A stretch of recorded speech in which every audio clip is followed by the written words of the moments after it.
Hey guys, welcome back to the channel. This is a story about what if Deku was declared a UA traitor part 3rd. If you guys enjoy this what if and want to see part 4, comment down below and let me know before I start. Please do support for more awesome content and leave a like, and don't forget to subscribe to my channel and also share this video with your friends and check out the description in my playlist. The author of the story, 𝗧𝗵𝗃𝗧𝗵𝗃 from Wattpad. So let's start the video. To say whatever happened at 𝗧𝗵𝗃𝗧𝗏 high school 2 hours ago was a disaster would be the understatement of the century. Police tape cordoned off the area, 4 patrol cars were parked haphazardly, and 2 ambulances were present, one carrying a body under a tarp. CSI officers meticulously examined the scene, their equipment scattered around a crate near the school's entrance. The media swarmed outside, broadcasting the chaos and undoubtedly preparing lawsuits that would haunt you for years. Amidst the chaos, the severed head of 𝗧𝗍𝗪, covered under a separate tarp, was carefully placed in another ambulance. The gruesome discovery was a chilling message, one that demanded answers. Detective 𝗍𝗵𝗃𝗧𝗵𝗃 stood in the school's conference room, reviewing the security footage alongside Principal 𝗵𝗃𝗬 and the teaching staff.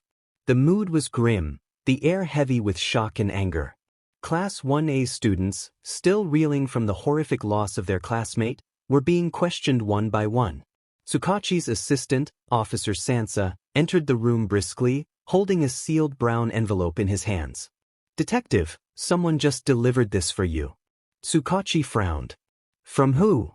The sender identified themselves as Izuku Midoriya, Sansa replied, his tone uncertain. The name didn't ring a bell. Taking the envelope, 𝗧𝗍𝗪 found it unusually heavy. Upon opening it, he discovered a single cell phone. Before he could inspect further, the phone buzzed to life, the screen displaying an incoming call from a blocked number. Without hesitation, 𝗧𝗍𝗪 answered. "Hello. Good evening, Detective 𝗧𝗍𝗪. How's America?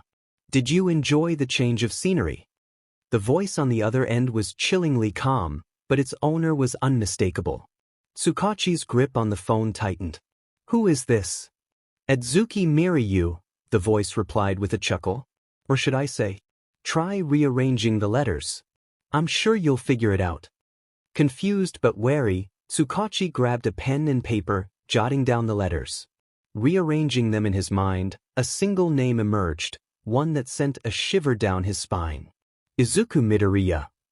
The entire room froze. Principal 𝗵𝗃𝗬's ears perked up, and Aizawa's normally impassive face betrayed a flicker of shock. "Congratulations," the voice continued. "Sharp as ever, Detective. I expected no less." "Midoriya." 𝗧𝗍𝗪's voice was firm. "Did you kill 𝗧𝗍𝗪 and her family?" A brief silence followed, stretching unbearably. "I did." The weight of those words hit 𝗧𝗍𝗪 like a freight train. The boy who had once been heralded as a promising hero now confessed to a heinous act. "Why?" 𝗧𝗍𝗪 asked, his voice trembling slightly. "You should ask Class 1A that question," Izuku replied. "An hour. That's how long you have to uncover the truth about my incarceration. Call me when you've figured it out. Otherwise, I'll tell the world myself. And trust me, you won't like what I have to say." The line went dead. 𝗧𝗍𝗪 lowered the phone, his mind racing. The implications of the call were staggering. He turned to Sansa. "Bring every student from Class 1A to the meeting room." Now, 10 minutes later, Class 1A sat in the meeting room, their faces pale and eyes red from crying.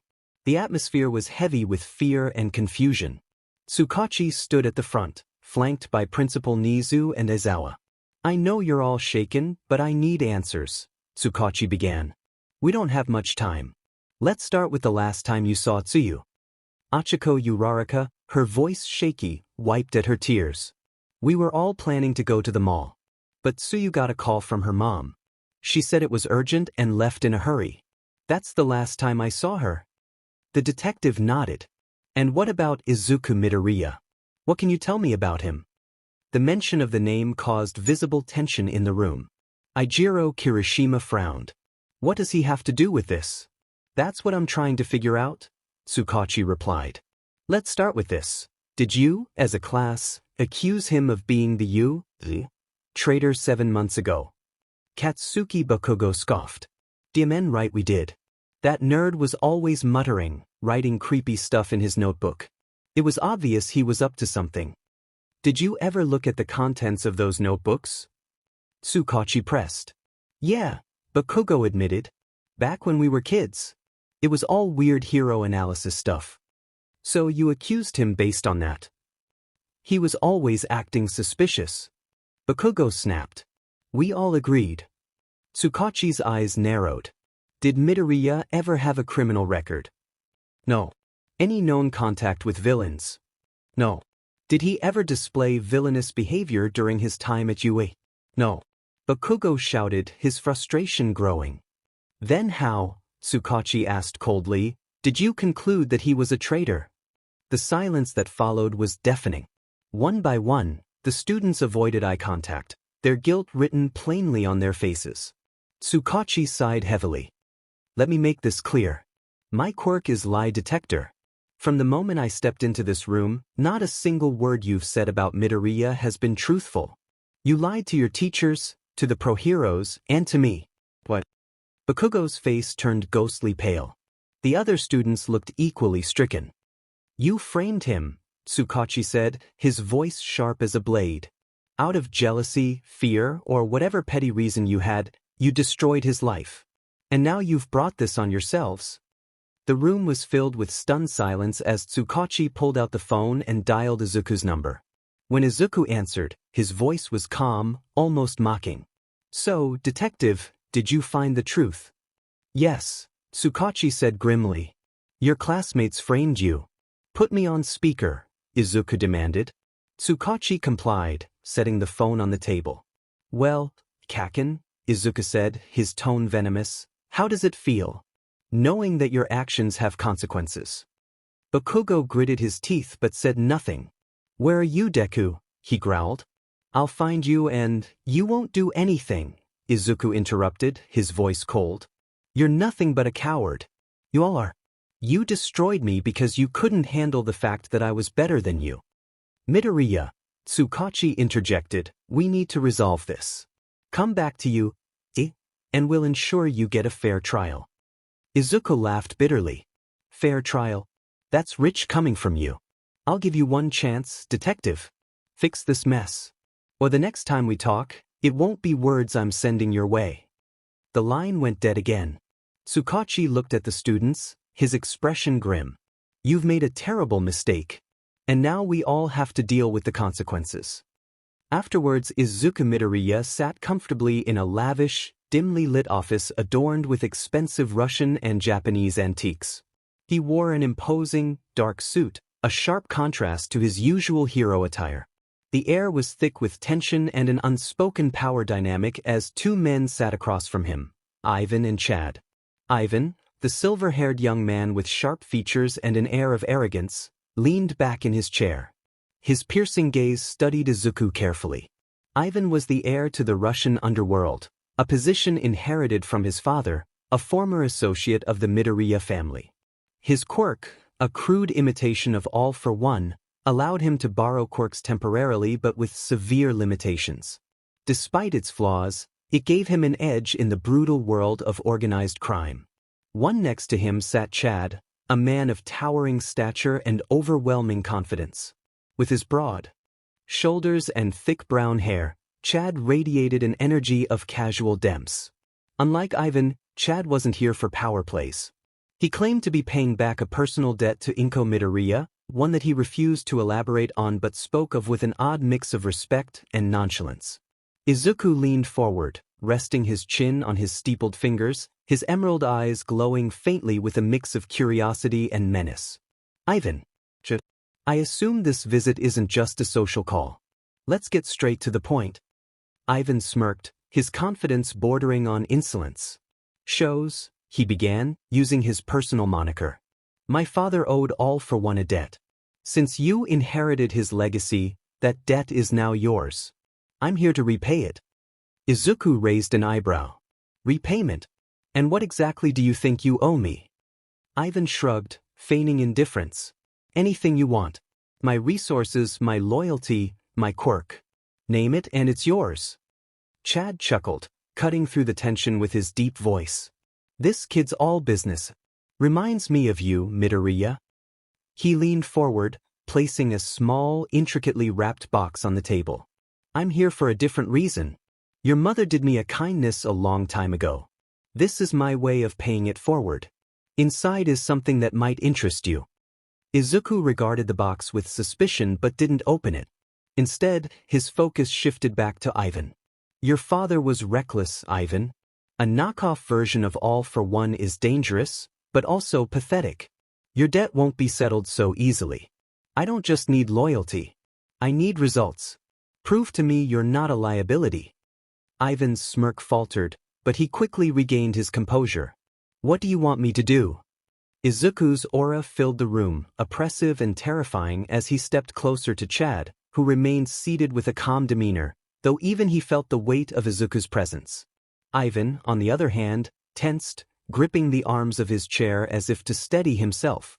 Izuku turned his piercing black sclera and white pupils to Ivan first, his voice low and menacing. "Ivan, don't forget, the grasp you and your family have on the Russian underworld exists only because of my old man. Don't make the mistake of thinking you're any better than me." He leaned closer, his tone sharpening. "I have 𝗷𝗵𝗃𝗁𝗏 quirk now. That debt doesn't just disappear. Remember your place." Ivan gulped, forcing a smirk to mask his unease. "Understood, 𝗧𝗍𝗧." Satisfied for the moment, Izuku shifted his focus to 𝗏𝗏.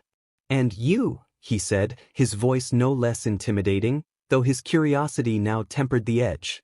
"Tell me the truth. What favor does my mother owe you? Why are you here?" 𝗏𝗏 let out a heavy sigh, leaning back in his chair. "Very well," he said, his deep voice steady. "You deserve to know." The room seemed to fade as 𝗏𝗏's story began, the scene shifting to a memory from 20 years ago. The streets of Tokyo were bustling with activity, yet amidst the crowds, a small family stood out, their confusion and despair evident. 𝗏𝗏, barely 10 years old, clung to his mother's hand while his father tried to communicate with passers-by, their Brazilian accents thick and their Japanese non-existent. Every attempt to ask for help was met with dismissals or excuses. "Wait for a hero," the civilians would say before walking away. "They'll come to help you." But no hero came. Days passed, and the family grew weaker from hunger and exhaustion, their spirits nearly broken. Then, as if by fate, a young woman approached them. Izuku Midoriya, fresh out of law school and carrying a stack of books, noticed their plight. She hesitated at first, unsure how to communicate, but the desperation in their eyes pushed her to act. "Excuse me," she said gently, her Japanese soft and clear. "Are you 𝗏𝗏's father tried to respond, but his broken Japanese only added to the confusion. Izuku frowned, then smiled reassuringly. "It's okay. Let me help." Through gestures and broken words, the family managed to convey their situation. Izuku's expression shifted from confusion to sympathy as she realized they were starving and stranded in a foreign country with no way home. "Come with me," she said, gesturing for them to follow. She led them to her modest one-room apartment. Though small, it became a sanctuary for the family. Over the next 2 months, Izuku cared for them, sharing her food and teaching them basic Japanese to help them navigate the city. 𝗏𝗏 remembered the warmth of her kindness, the way she patiently repeated words until he got them right, and the nights she stayed up late writing letters and making calls to secure help for their return to Brazil. On the day of their departure, 𝗏𝗏 stood before Izuku at the airport, his young face solemn as he held her hands. "Izuku-san," he said in halting Japanese, "one day, I will return your kindness. I promise." Izuku smiled, patting his head. "You don't owe me anything, 𝗏𝗏.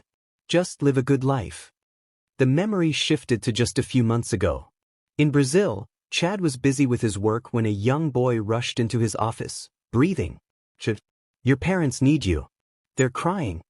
Alarmed, 𝗏𝗏 hurried home. He found his mother and father in the living room, their faces streaked with tears as they clutched each other tightly. His father handed him the remote, his voice trembling. "Watch this." Confused, 𝗏𝗏 turned on the television. The news played a grim report. Izuku Midoriya, mother of Izuku Midoriya, found dead in apparent suicide. Her son, Izuku Midoriya, Currently imprisoned. 𝗏𝗃 froze, his mind reeling. He barely registered his parents' sobs until his father grabbed his shoulders, his grip firm despite his age. "Chad," his father said, his voice hoarse, "Inko-san wasn't like this.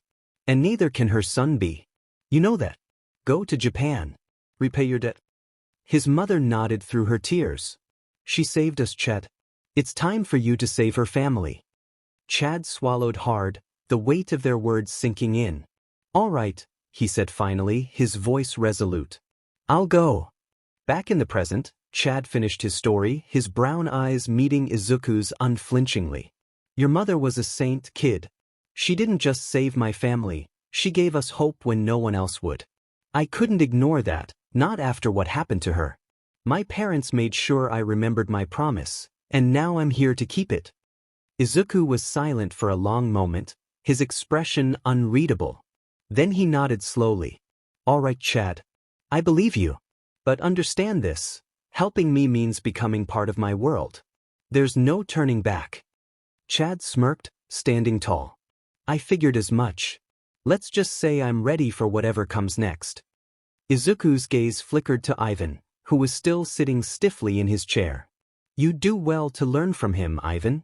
Loyalty isn't about power. It's about trust." Ivan said nothing, but the tension in the room remained as Izuku turned away, already planning his next move. Izuku's expression darkened, his aura suffocating, but his voice remained cold and detached as he spoke, his words laced with bitterness and sorrow. "And I know that way better than anyone," he began, his piercing gaze fixed on 𝗏𝗏. "She was just a normal woman, born in the wrong time. A woman who deserved peace but got nothing but pain. And personally, I know I didn't deserve a mother like her. Not back then. Not now." 𝗏𝗏's face softened as Izuku continued, his words raw with emotion. "I know you must have been hurt too, 𝗏𝗏. I've seen the photo of you with my mom. I asked her about you many times, but she never told me anything. I always wondered who you were. Finally, one of my questions is answered by you. And now that she's gone." He clenched his fists, his voice dropping even lower. "I can't be that boy you might think I was. My old self is gone. I've recreated myself, and the path I've chosen isn't one of peace or kindness. It's dark. It's filled with blood and death. I've accepted that I'll have to kill to achieve what I want." He paused, his cold black sclera and white pupil eyes narrowing. "You should know this, 𝗏𝗏. My mother was killed, not by some villain, but by this society. By its so-called heroes. They pushed her to the edge and now she's gone because of them." His voice was laced with venom as he uttered the word, heroes, his disdain clear. Izuku straightened, his presence overwhelming. "So, tell me, 𝗏𝗏, can you walk this path with me? Will you kill the heroes and the people who deserve it? Or will you leave? If you choose to walk away, I won't stop you. It's enough to know that at least one more person out there truly cared about my mom. That means more to me than I can express." 𝗏𝗏 studied Izuku for a moment, his expression unreadable. Then he asked, "Why don't you want to stop me? Aren't you afraid I might tell the heroes where you are?"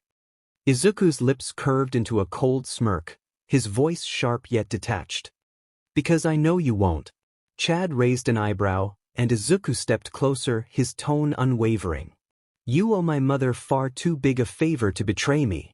Even if those heroes were to torture you for answers, I know you'd rather die than utter a single word about me. That's the kind of loyalty you have. I can see it in your eyes, 𝗏𝗏. You'd never snitch on me because to you, my mother wasn't just a kind woman, she was a saint. She helped you when the so-called heroes wouldn't, and that's something you'll never forget." Izuku's smirk faded, his tone colder than ever. "That's why I'm letting you decide. You can leave if you want, or..." He paused, his piercing gaze locked on 𝗏𝗏. "You can become my fifth commander. The choice is yours." The room fell silent, the weight of Izuku's words hanging heavy in the air. 𝗏𝗏 stood motionless, his mind racing as he considered the offer. Finally, he met Izuku's gaze, his own resolve hardening as he prepared to respond. Izuku turned his attention to Ivan, his cold, commanding gaze piercing through the silver-haired man. The room felt heavy, as if the very air was suffused with Izuku's overwhelming aura. His voice, calm yet authoritative, cut through the tension. "And you, Ivan," Izuku began, his tone leaving no room for argument. "Do you accept the position of being my fourth commander?" Ivan stiffened, the weight of Izuku's words pressing down on him. He straightened his posture, forcing himself to meet Izuku's gaze, though the intensity of it made his throat dry. For a moment, Ivan hesitated. This was no simple proposition. Serving under Izuku Midoriya, the son of the man whose quirks still kept the Russian underworld in its grasp, was both an honor and a dangerous gamble. Yet Ivan knew the stakes. He had witnessed the remnants of his father's influence crumble and fall under Izuku's growing power. There was no denying that the boy, no, the man, standing before him was destined to take his father's place and surpass him entirely. Ivan clenched his fists before relaxing, a small smirk tugging at the corners of his lips as he spoke. "If I refused, would it even matter?" he said, his tone laced with a hint of defiance. Izuku's expression remained unmoved, his cold, detached voice slicing through Ivan's bravado. "It wouldn't," Izuku replied. "But it would matter to you. I don't keep people who lack conviction. You either serve me with everything you've got, or you leave and live knowing you'll always be second-rate. Make your choice, Ivan." No. Ivan exhaled deeply, the weight of the decision sinking in. Slowly, he bowed his head, his silver hair catching the dim light of the room. "Very well, Midoriya," he said, his voice steady. "I accept. I'll be your fourth commander. But know this, I'm not doing this out of fear. I'll prove my worth to you and earn my place." Izuku's cold gaze lingered on Ivan for a moment longer before he nodded.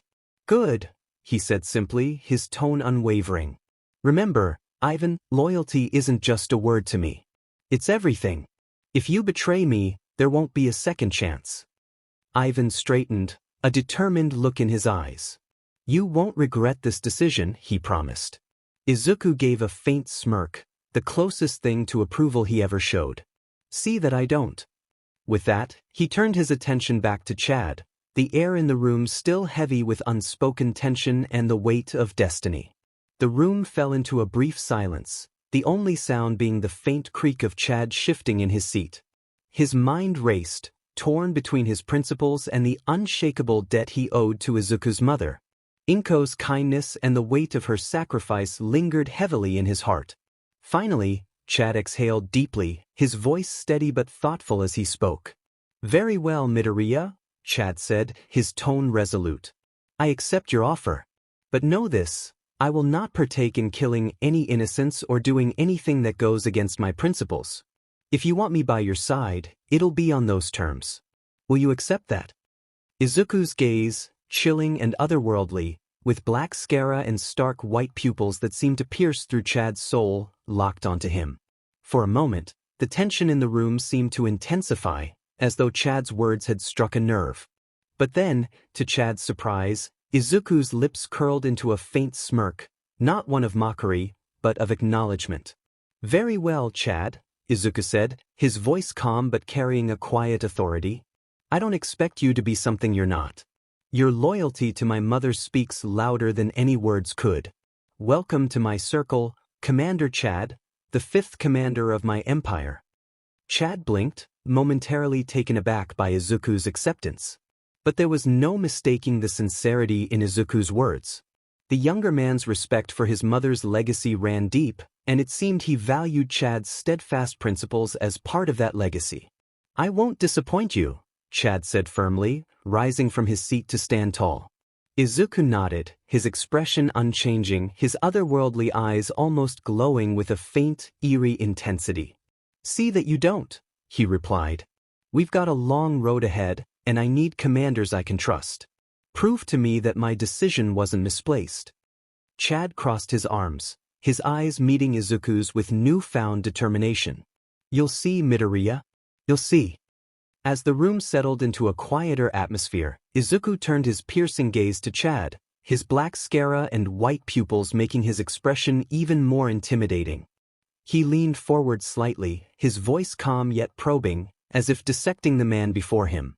"And well," Izuku began, I've heard you're from a very rough background, one of the worst places in Brazil. Am I right? 𝗏𝗃 stiffened slightly, the question stirring memories he had long since buried. His jaw tightened for a moment before he met Izuku's gaze head-on. Yeah, he replied, his voice steady but laced with the weight of his past. I grew up in the favelas. Poverty, crime, violence, it was all I knew for most of my childhood. Izuku's eyes didn't waver, and he nodded slowly, as though piecing together a puzzle. That explains a lot, he said. Your resilience, your principles, your drive to repay my mother's kindness. You've seen what it's like to be abandoned by the world. No wonder you hold on to debts so tightly. 𝗏𝗃 exhaled, his broad shoulders relaxing slightly. When you grow up in a place like that, you don't forget the people who help you. Your mom. She was the only one who ever looked at me and my family like we were worth saving, even when we were nothing to anyone else. Izuku leaned back, his expression unreadable, though there was a glimmer of something softer in his tone. And now you're here, ready to join me despite everything. You've come a long way, 𝗏𝗃. From the favelas to standing here as one of my commanders. 𝗏𝗃 gave a small nod, his voice firm. I owe it to her. And to my parents, who believed in her when no one else did. But like I said, I won't compromise my principles. I won't hurt innocence. Izuku's smirk returned, faint but noticeable. I already told you, 𝗏𝗃. I don't expect you to. As long as you follow your convictions and stand by me when it matters, we'll have no problems. Now, let's see what someone from the worst place in Brazil can bring to my empire. Izuku leaned back in his chair, his black 𝗧𝗟𝗃 and white pupils glowing faintly under the dim lighting of the room. He turned his attention back to 𝗏𝗃, his tone calm but decisive. And well, Izuku began, I've sent some money to your ma and pa, tell them I got them a better house. A car and a truck have already been arranged to help them move their stuff. And don't worry about those gangs, you know as well as I do that their boss owes my old man. They won't dare lay a finger on your parents. 𝗏𝗏's eyes widened in surprise. He stared at Izuku, unable to speak for a moment, his hands gripping the armrest of his chair. Izuku, he started, his voice uncharacteristically soft. But Izuku cut him off, holding up a sleek smartphone in his hand. Here, he said, placing it on the table and sliding it toward 𝗏𝗏. This is an untraceable phone. Go ahead and call your parents. Let them know they're safe now and that their lives are about to change for the better. 𝗏𝗏 hesitated, staring at the phone as if it were something sacred. He reached for it slowly, his fingers trembling slightly. I don't know what to say, he admitted. Izuku gave him a rare, faint smile. Just tell them what they need to hear. And that you're finally repaying the debt your family has carried for all these years.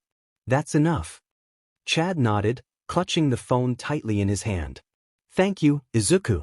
I mean it. My parents. They'll finally get to live the life they deserve. Izuku didn't respond immediately, turning his gaze to Ivan instead. His eyes narrowed slightly, the cold detachment returning to his voice. And Ivan, he said, did you bring your stuff with you, or do you need to call someone to handle it? Ivan, who had been watching the exchange silently, smirked and leaned back in his chair. I'm not stupid, Midoriya, he replied confidently. I came prepared. My things are already on their way. I don't leave loose ends. Izuku nodded approvingly. But I expect nothing less from the son of the Russian underworld's head. Ivan chuckled, his silver hair catching the light. I aim to please. Though I have to admit, this is shaping up to be far more interesting than I anticipated. Izuku's gaze shifted between the two men, his empire growing stronger with each move. Well then, he said, his voice calm but firm, let's get to work. There's much to do, and the world won't conquer itself. The scene shifted to 𝗏𝗏 stepping into a quieter corner, phone in hand. The room fell silent as he dialed his parents' number, his fingers trembling slightly. When the call connected, he heard his mother's voice, soft and warm, yet filled with concern. Is everything okay? She asked. 𝗏𝗏 took a deep breath, his voice steady but laden with emotion. I need to tell you something important. His mother and father listened in silence as he recounted everything, how he found Izuku Midoriya, the son of the woman who saved their family, and how he had decided to join him in his crusade. When he mentioned becoming a villain, his mother gasped audibly. "You can't do this," she cried, her voice breaking. "You'll ruin your life." Before 𝗏𝗏 could respond, his father's firm voice cut through. "Son," his old man said, his tone grave, "do you swear on our family name that you'll see this through?" 𝗏𝗏 froze for a moment, his throat tightening. He clenched his fist, his voice unwavering as he replied, "Pa, you're the one who taught me that we take our debts very seriously. And when that woman's son is the only one I can repay that debt to, I have no other choice. If it weren't for Inko-san, we would have died on the streets back then. I know this decision might make you and Ma hate me, but I can't break this promise. I couldn't save her, but I won't abandon her son. Not now, not ever." His mother's sobs echoed through the phone, but she didn't speak again. His father, however, let out a long, heavy sigh. "𝗏𝗏," he said, his voice quieter now, "your mother is upset, but she'll understand. And as for me, I'm proud of you." 𝗏𝗏's eyes widened in surprise. "Pa, you've become a man in my eyes, son," his father continued, his tone resolute. "It's not an easy thing to hold onto your principles, especially when the world turns against you. But you're honoring the woman who saved us, and that's something I'll never be ashamed of. Do what you must." 𝗏𝗏 nodded, though his father couldn't see it. "Thank you, Pa," he said softly. He ended the call, his heart heavy yet resolute. As the screen went dark, 𝗏𝗏's mother's sobs still lingered in his ears. Tears streamed down his face, but he quickly wiped them away, standing tall. Back in Brazil, 𝗏𝗏's father gently took his wife's hand, pulling her into a comforting embrace. "Let him go, 𝗧𝗏𝗧𝗏," he said softly. "He's doing what's right. He's honoring a debt we owe with our lives." 𝗏𝗏's mother buried her face in her husband's shoulder, her tears slowly subsiding. "I just don't want to lose him," she whispered. "You won't," his father reassured her. "He's stronger than we think. He'll come back to us when the time is right." Back in the room with Izuku, 𝗏𝗏 returned, his face calm and composed. He looked at Izuku and gave a firm nod. "It's done. My family knows and they understand. Let's get to work." Izuku studied him for a moment, his cold expression softening ever so slightly. "Good. Welcome to the family, 𝗏𝗏." Izuku leaned back in his chair, observing 𝗏𝗏 intently. "So, 𝗏𝗏, now that you're with us, tell me, what's your ability? I need to know what you bring to the table." 𝗏𝗏 crossed his arms, his expression calm but determined. "My quirk allows me to manipulate the essence of objects I've formed a deep bond with. It lets me channel their properties into physical enhancements or attacks." Izuku raised an eyebrow, intrigued. "Explain." 𝗏𝗏 held up his hand, focusing. "Let me show you." The air around him shifted as a faint shimmer appeared. His right arm began to transform, hardening into a dark, jagged armor-like structure, pulsating with raw energy. "This is what I call my guardian arm," 𝗏𝗏 explained. "It's forged from the essence of the necklace my mother gave me when I was a child. It enhances my strength and defense, allowing me to deliver devastating blows and withstand heavy attacks." Izuku's emerald eyes with black sclera gleamed with interest. "Impressive. And the left?" 𝗏𝗏 extended his other arm, which began to glow faintly. It transformed into a sleeker, lighter structure with a radiant, sharp edge. "This one I call my striker arm. It's based on the essence of a watch my father gifted me. It's speed-focused and sharp enough to slice through most materials with ease. Perfect for quick, precise attacks." Izuku leaned forward, studying the intricate details of the transformation. "You can channel the essence of objects you've bonded with. That's a powerful and unique ability." 𝗏𝗏 nodded. "It requires a strong emotional connection to the item. Without it, I can't manifest their essence." Izuku smirked, a rare sign of approval. "Good. With a quirk like that, you'll be a valuable asset. You've got the potential to cause some real damage when necessary." 𝗏𝗏's gaze didn't waver. "I'll use it to protect those who deserve it and fulfill my promises. But remember, I won't hurt innocents. That's my line." Izuku shrugged, his cold demeanor returning. "As long as you follow orders when it matters, I don't care where you draw the line. Welcome to my command, 𝗏𝗏. 𝗏𝗏 nodded, his determination unwavering. I won't let you down. Well, here are the 5 commander list below. First Commander, 𝗵𝗃𝗃 Second Commander, Lady Nagant Third Commander, Celine Gallio Fourth Commander, Ivan Romanov Fifth Commander. Chad Pereira Aizawa stood in front of his students, his voice low but sharp as a knife. If it were up to me, I'd have expelled all of you on the spot and sent you to Tartarus myself. You don't deserve to call yourselves heroes in training. The weight of his words hung heavily in the air, and the students of Class 1A couldn't bring themselves to meet his gaze. Shame and guilt pooled in their stomachs, a feeling intensified by Detective 𝗧𝗵𝗃𝗁𝗂𝐺's earlier disgusted look as he left UA to continue the search for Izuku Midoriya. The silence was oppressive, broken only by Aizawa's deep sigh. His face was uncharacteristically expressive, displaying disappointment that cut deeper than any scolding. You manipulated the situation, twisted facts, and convinced yourselves that your lies were justified. And what did it cost? Aizawa's gaze swept over the room. Not just a classmate's trust, but his entire future. You've made him into the very thing you claimed to stand against. Present Mike, standing nearby, crossed his arms. Shows right. If it were me, I wouldn't even wait for the ink on the paperwork to dry. You're all lucky you haven't been expelled already. Uraraka's voice broke through the tense atmosphere. But we thought we were doing the right thing. Enough. Aizawa snapped, his quirk activating momentarily, his piercing glare silencing her. You thought? Based on what? A few circumstantial pieces of so-called evidence. No investigation, no facts, just assumptions that fit your narrative. Do you understand what you've done? We just wanted to protect everyone. Kirishima protested, though his voice wavered. One Aizawa stepped closer, his tone icy. Protect everyone. You've endangered everyone. Your actions pushed someone already struggling over the edge. And if you think for 1 second that this is anyone's fault but yours, you're deluding yourselves. Bakugo, who had remained silent, finally snapped.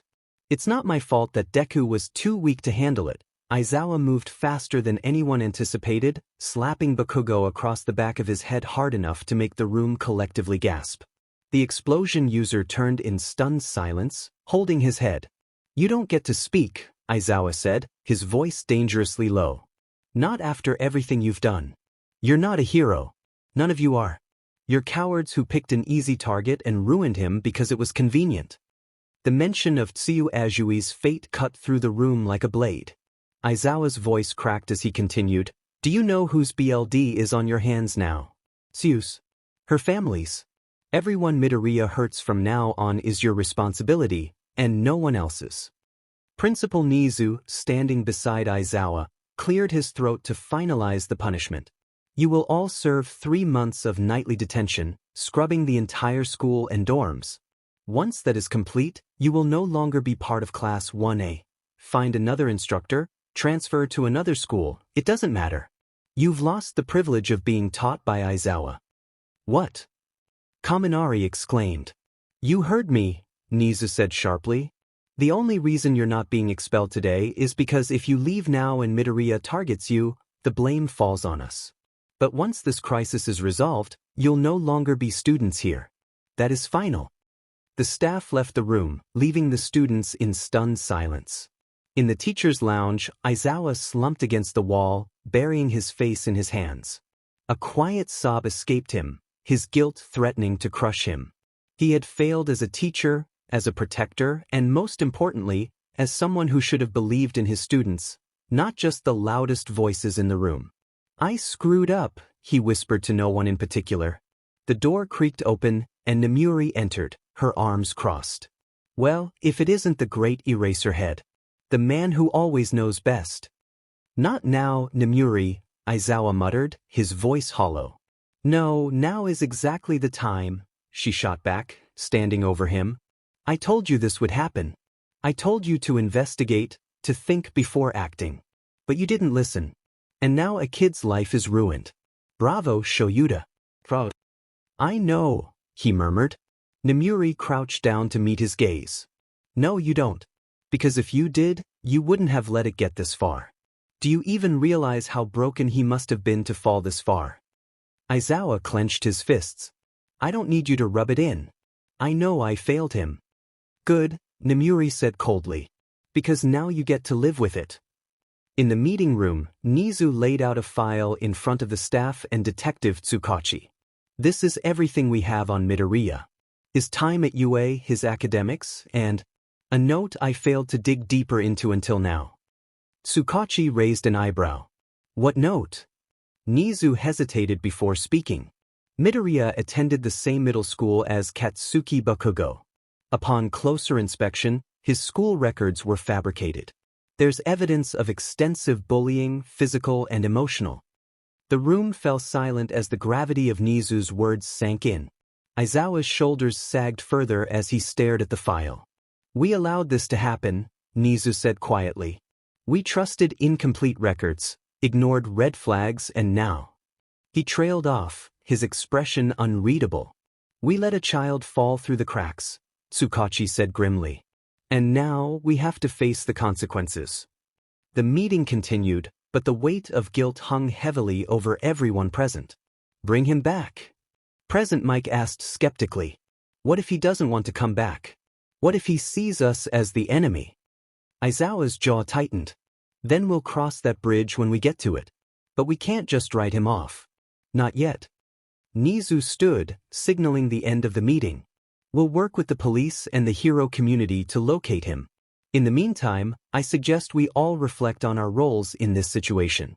Let's not make the same mistakes again. 𝗧𝗵𝗃𝗁 then receives a call from his subordinates and he picks up his phone to listen to the call.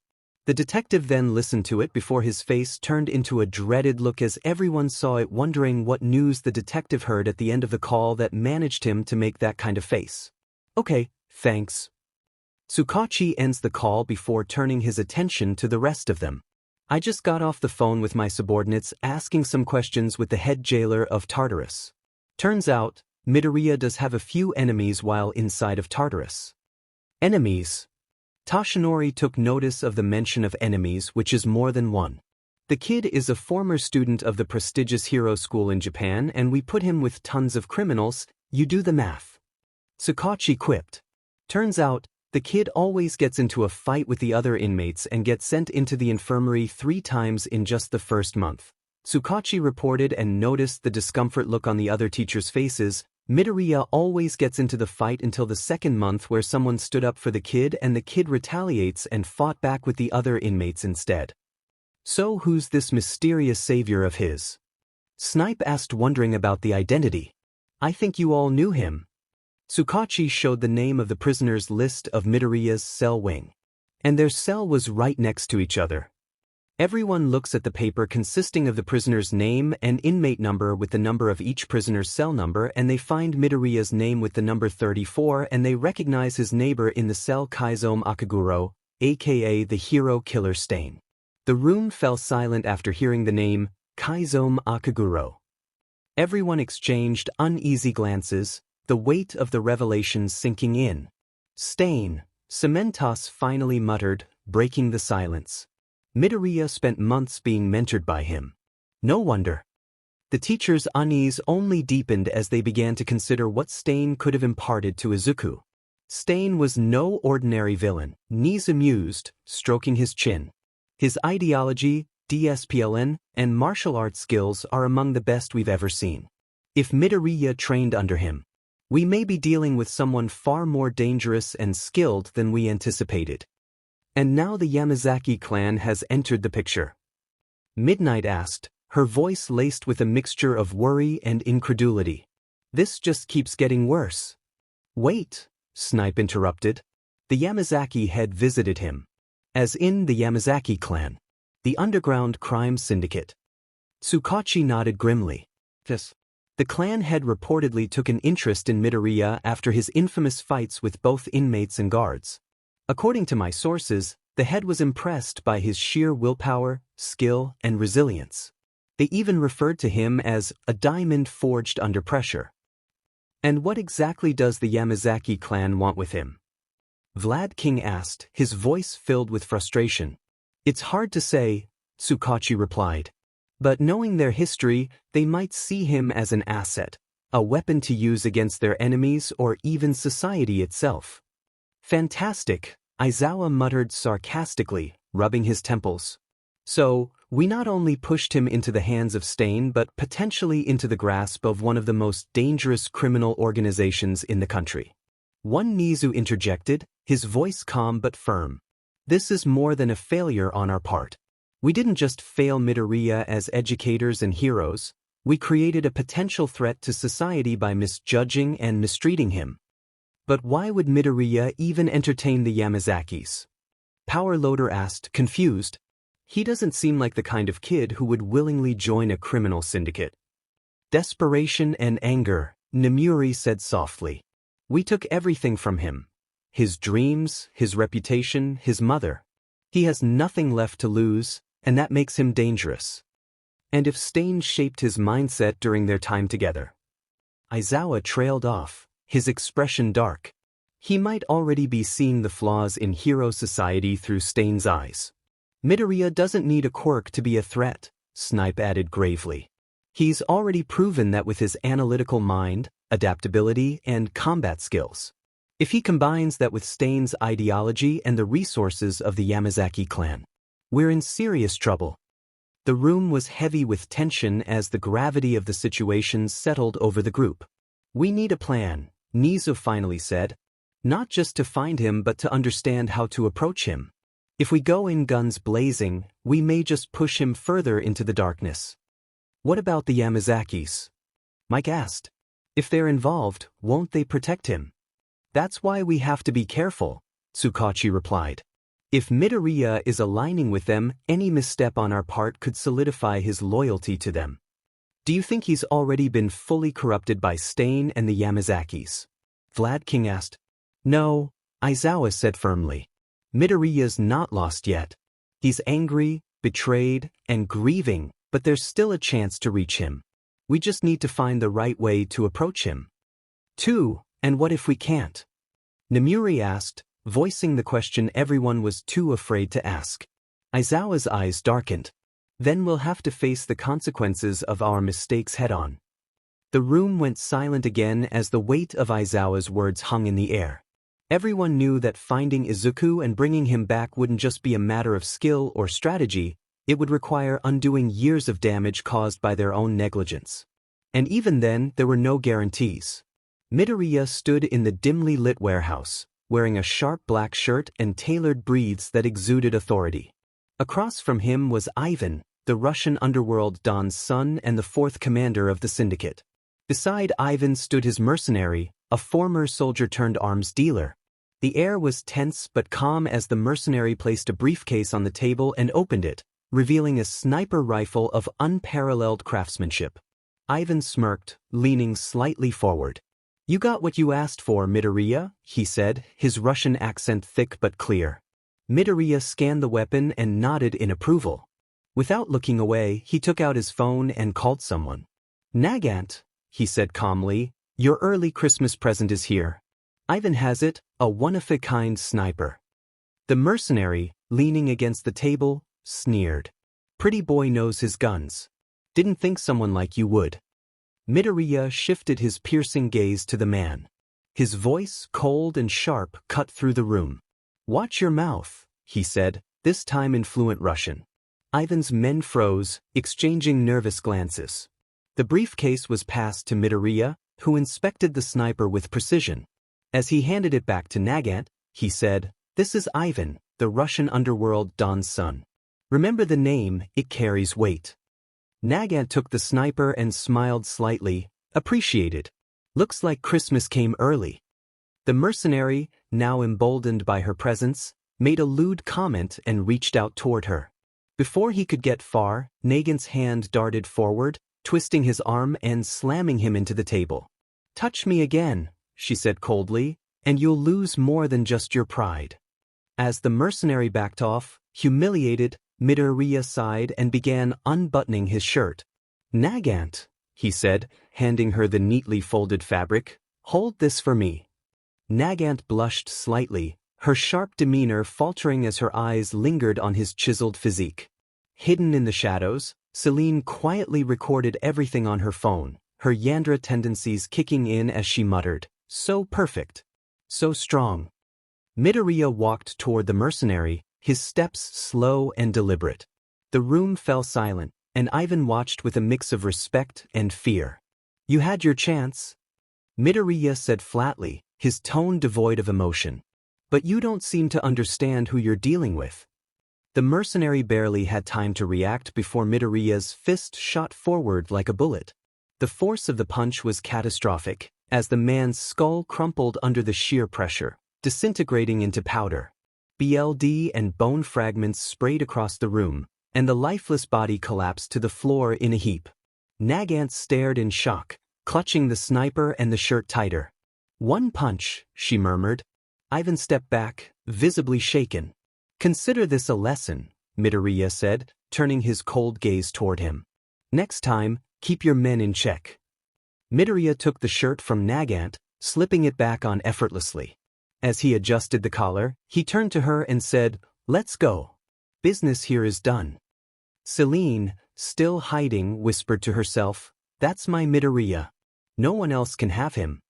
As they exited, the room remained silent, the gruesome aftermath of Midoriya's punch serving as a grim reminder of his unparalleled power. As the heavy silence settled over the room, Ivan reached for his phone with trembling hands. He dialed a number, his fingers shaking slightly as he placed the call. The line connected after a few rings, and a deep, commanding voice came from the other end. His father, the Russian underworld Don. "Ivan," the Don greeted, his tone cold and expectant. "What is it?" Ivan swallowed hard, glancing at the lifeless body of the mercenary lying on the floor, the remains of his skull a grotesque puddle of BLD and bone fragments. His voice was low and hesitant, laced with fear. "Father, the mercenary is dead." There was a pause on the line before the Don spoke, his voice tinged with irritation. "Dead? What happened?" Ivan took a deep breath and replied in Russian, his words deliberate but unsteady. "It was Midoriya. He killed him. With a single punch, father. The mercenary's skull. It disintegrated into powder. There was nothing left of his head. He's gone. Completely." The Don remained silent for a moment, processing what he'd just heard. "Disintegrated. With one punch." He finally said, his voice quieter now but filled with disbelief. "And you're sure?" "Yes," Ivan said, his voice cracking slightly. "I saw it with my own eyes. I've never seen anything like it. That boy, Midoriya, he's scarier than all for one himself. He didn't hesitate, didn't flinch. He just ended him. Like it was nothing." The Don exhaled sharply, his tone shifting to one of wariness. "Ivan, listen to me. Do not provoke him. Whatever deals you have with him, keep them clean and respectful. Men like that, they are not to be crossed. Do you understand?" Ivan nodded, even though his father couldn't see him. "I understand, father. I won't make the mistake of underestimating him again." "Good," the Don said firmly. "And Ivan, stay alive. Do not test your luck with him." The call ended, and Ivan lowered the phone, his hands still trembling. He glanced once more at the aftermath of Midoriya's display of power, his mind reeling. One thought lingered in his head: that wasn't a man. That was a monster in human form.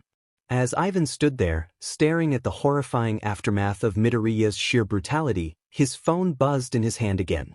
It was another call, this time from one of his trusted men who had witnessed everything. Ivan sighed and answered the call, already anticipating the flood of complaints or concerns. "Boss," the man on the line started nervously, "you need to control your men better. That mercenary, he was out of line and now he's dead."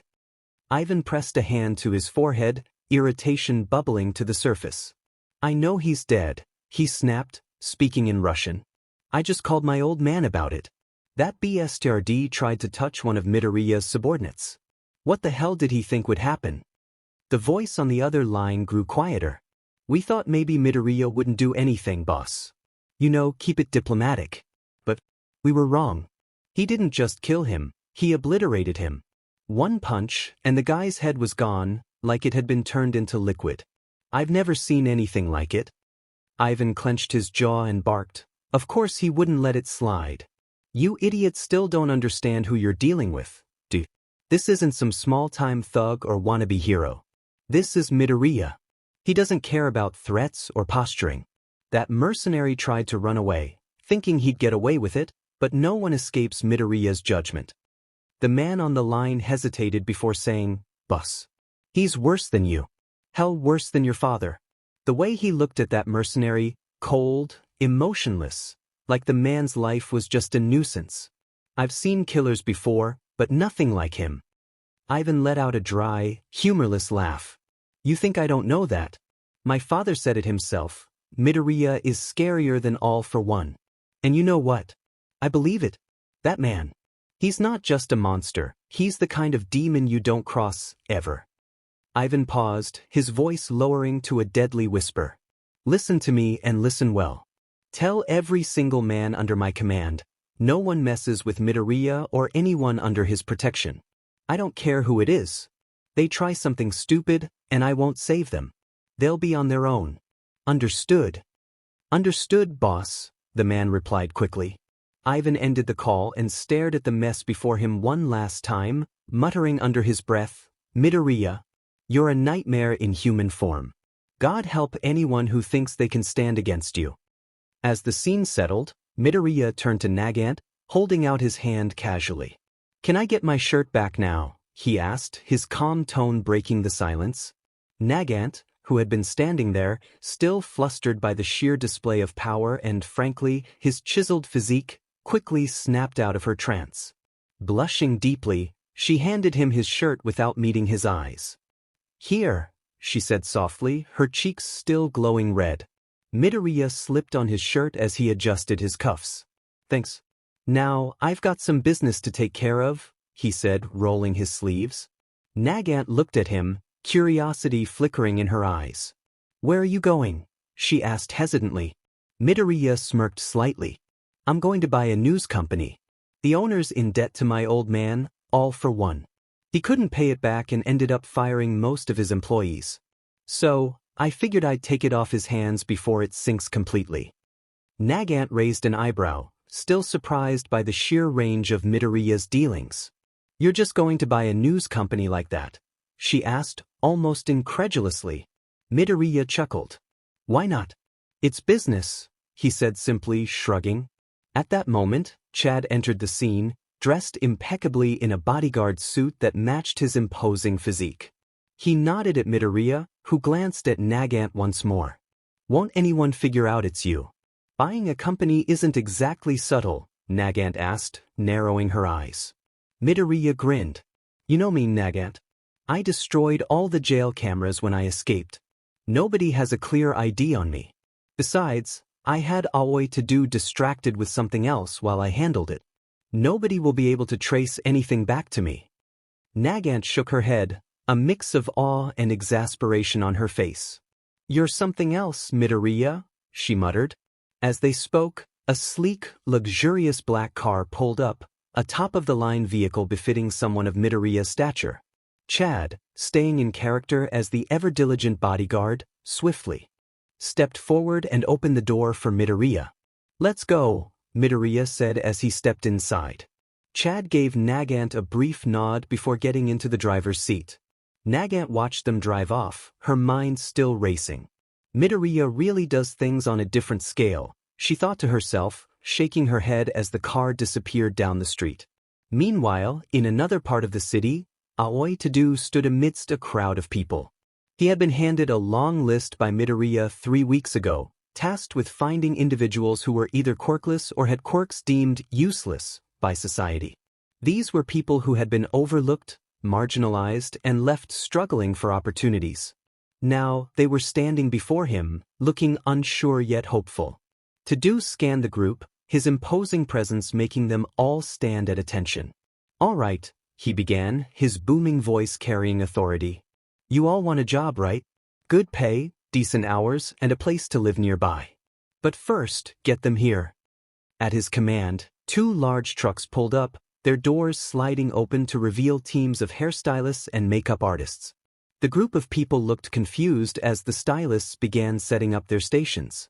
You all need to look the part, 𝗳𝗏 explained, crossing his arms over his massive chest. Many of you will be working on TV, gathering news, or presenting it. First impressions matter, so we're starting with your appearance. He pointed to a table where several stacks of documents were laid out. Here are the skills you need to learn. I know a lot of you already have talent, but you've been overlooked, and society hasn't given you a chance.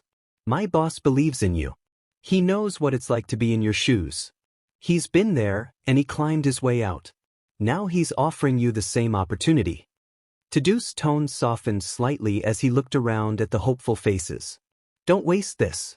You've got 1 week to prepare for interviews. Use the resources provided. This is a chance to turn your lives around, and trust me, my boss doesn't give out opportunities like this lightly. He's a good man, and he believes in you. The group exchanged glances, determination and hope replacing their initial skepticism. They nodded in unison, ready to seize the chance they had been given. 𝗳𝗏 clapped his hands loudly, startling some of them. Good. Now get to work. Stylist, do your thing. The rest of you, pick up those documents and start studying. Interviews are next week, and I expect every single one of you to be ready.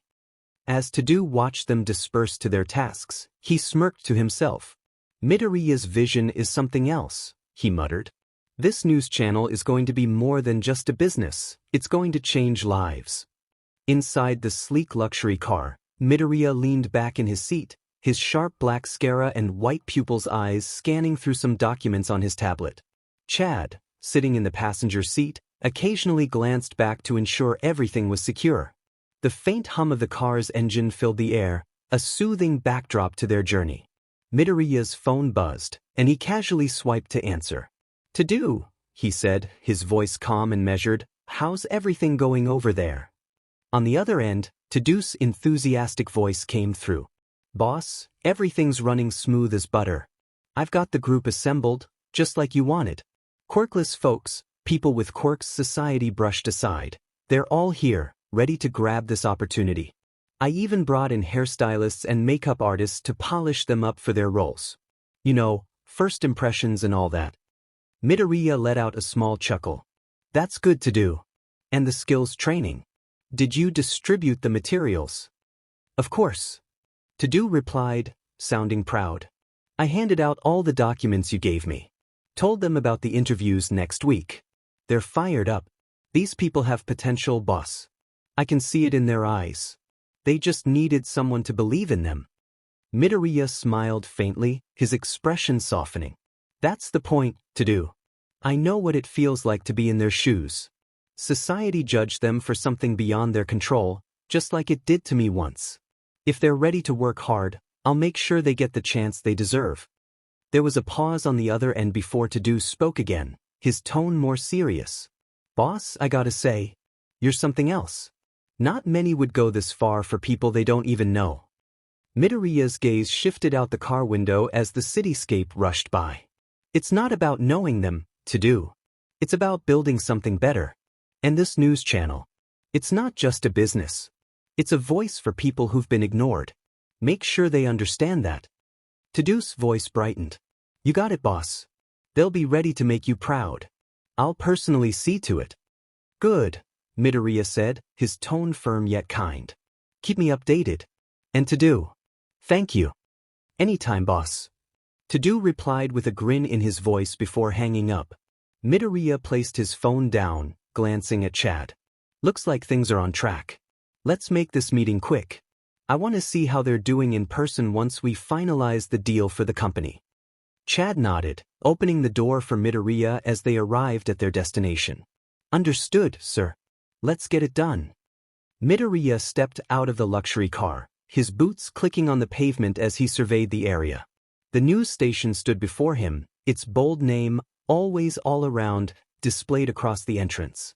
Yet, as his eyes scanned the building, he noticed the emptiness. No hustle, no bustle. The station, once a thriving hub of activity, seemed like it had long since lost its purpose. A slight smirk tugged at his lips as an idea began to form in his mind. He knew that to truly make this place thrive, it needed more than just a fresh start. It needed a vision. Midoriya pulled out his phone and swiftly dialed the number of the quirk specialist who had helped him with the construction projects before. The phone rang once, twice, and then a voice answered, crisp and professional. "Hello, Mr. Midoriya. How can I assist you today?" "Listen," Midoriya began, walking toward the entrance of the station. "I need 3 buildings built, spacious, comfortable apartments. They need to be high quality. Think of them as new homes for my employees. I want these buildings ready in 1 week. I'll double the pay if you can pull it off." There was a brief pause, followed by a sharp inhale of excitement on the other end. 1 week? That's ambitious, but we can make it work. We'll need full access to the land and all the necessary materials. I'll get started right away, Mr. Midoriya. Great. Midoriya responded with a nod, turning to examine the empty space around him. You have everything you need. I'm giving you full authority. Just make sure the apartments have everything: luxury, comfort, and enough space for people to live and work in. And tell your team to stay focused. This will be more than just a building project. It'll be the foundation for everything we're about to build here. Understood, Mr. Midoriya. We'll get to work immediately. You can count on us. Midoriya ended the call, his gaze fixed on the now quiet news station. Soon, it would become a new home for all those looking for an opportunity, a place for them to rise up together. Turning back to Chad, who had been quietly observing from a distance, Midoriya said, "Let's make this place more than just a station. These people deserve better. We'll provide them not just jobs but homes, a life." Chad nodded. "Understood, sir. This will be a place of new beginnings." Midoriya walked confidently toward the building, the first steps of his vision unfolding. The clock was ticking, but he had no doubt he would make this happen. By the time the call ended, the workers had already started mobilizing. Trucks began rolling in with materials, and construction quirks were put to immediate use. The sound of hammering, welding, and earth moving filled the air as the desolate area began its transformation. Midoriya, satisfied with the rapid progress, turned his attention to the station itself. He had bigger plans for this place, and the first step was rebranding it. He pulled out his phone, making a quick call to the design team. "Change the name and the logo," he instructed. "This station is no longer what it used to be. It's going to represent something bigger, an empire of truth and opportunity." As he stood amidst the bustling construction site, Midoriya could already envision the finished buildings and the new life they would bring. For him, this wasn't just about business. It was about creating a foundation for people who had been overlooked, much like he once had been. It had been a week since Midoriya took over the news station. The once abandoned, lifeless building had transformed into a vibrant workspace, with the newly constructed apartments nearby ready to house his employees. The name of the station had been changed to Truth Beacon News, reflecting his vision of honest journalism. As he walked into the spacious meeting room, dressed in his sharp black suit, his presence immediately commanded respect. He sat at the head of the table, exuding calm confidence. The room was soon filled with eager candidates, all quirkless or those with obscure quirks, each with hope in their eyes.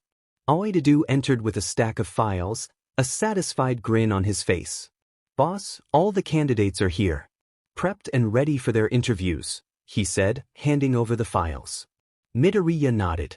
"Good work to do. Let's get started." One by one, the candidates entered the room. Midoriya greeted each of them warmly, taking his time to understand their skills and aspirations. He wasn't just assessing their abilities, he was making them feel seen and valued. A young woman entered nervously, clutching her resume. "Thank you for this opportunity, sir," she said softly. Midoriya smiled. "No need to call me sir. I'm just a guy giving hard-working people the chance they deserve. Tell me what inspires you." By the end of the interviews, the candidates left the room brimming with gratitude. Many expressed their thanks, unable to believe someone cared enough to give them this chance. "You've done something incredible for us," one man said, shaking Midoriya's hand firmly. "No one ever cared about people like us." Midoriya's eyes softened. "Everyone deserves a fair chance. Welcome to the team." The darker side later that day, Midoriya stood in his private office, going over some plans when Nagant entered. She was carrying a folder filled with instructions. "You wanted to see me?" she asked. Midoriya leaned back in his chair. "Yes. I need you to handle something discreetly. The 𝗵𝗃𝗃 president. I've got her home location and contact details here." He slid a paper and a phone across the desk. 𝗫𝗫 raised an eyebrow. "And what exactly do you want me to do?" "She keeps her phone near the window," he explained, his voice calm but laced with an edge. "Wait for the right moment. When you see her, take the shot. Afterward, my men will arrive to cover the scene. We'll broadcast it live. It'll be good for business and, let's just say, justice will be served." 𝗫𝗫 nodded, her professional demeanor intact. "Understood. Anything else?" "Yes," Midoriya added, pulling out a small drive from his pocket. "This contains all the dirt I've collected on the 𝗵𝗃𝗃's dirty dealings. Once you're done, throw this to my reporter. I want the world to know the truth." She took the drive and gave him a curious look. "What will you be doing?" Midoriya smirked, his gaze turning cold. "I have some unfinished business with 𝗳𝗲𝗃𝗺𝗃. Let's just say it's time for some old acquaintances to learn a lesson." 𝗫𝗫 hesitated for a moment before saluting him. "Consider it done." As she left the room, Midoriya stared out the window, his mind filled with plans. He wasn't just building a media empire, he was reshaping the world, one move at a time. At night at the 𝗵𝗃𝗃 president's location, Lady 𝗫𝗫 stood perched on a rooftop overlooking the 𝗵𝗃𝗃 president's lavish building, her sniper rifle in hand. She waited silently, her eyes focused on the target's window, as instructed by Midoriya.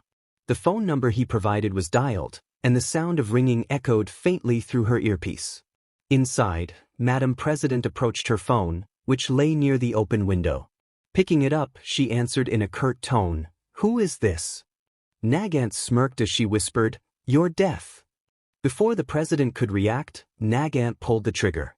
The silenced shot rang out, precise and lethal, piercing through the president's skull.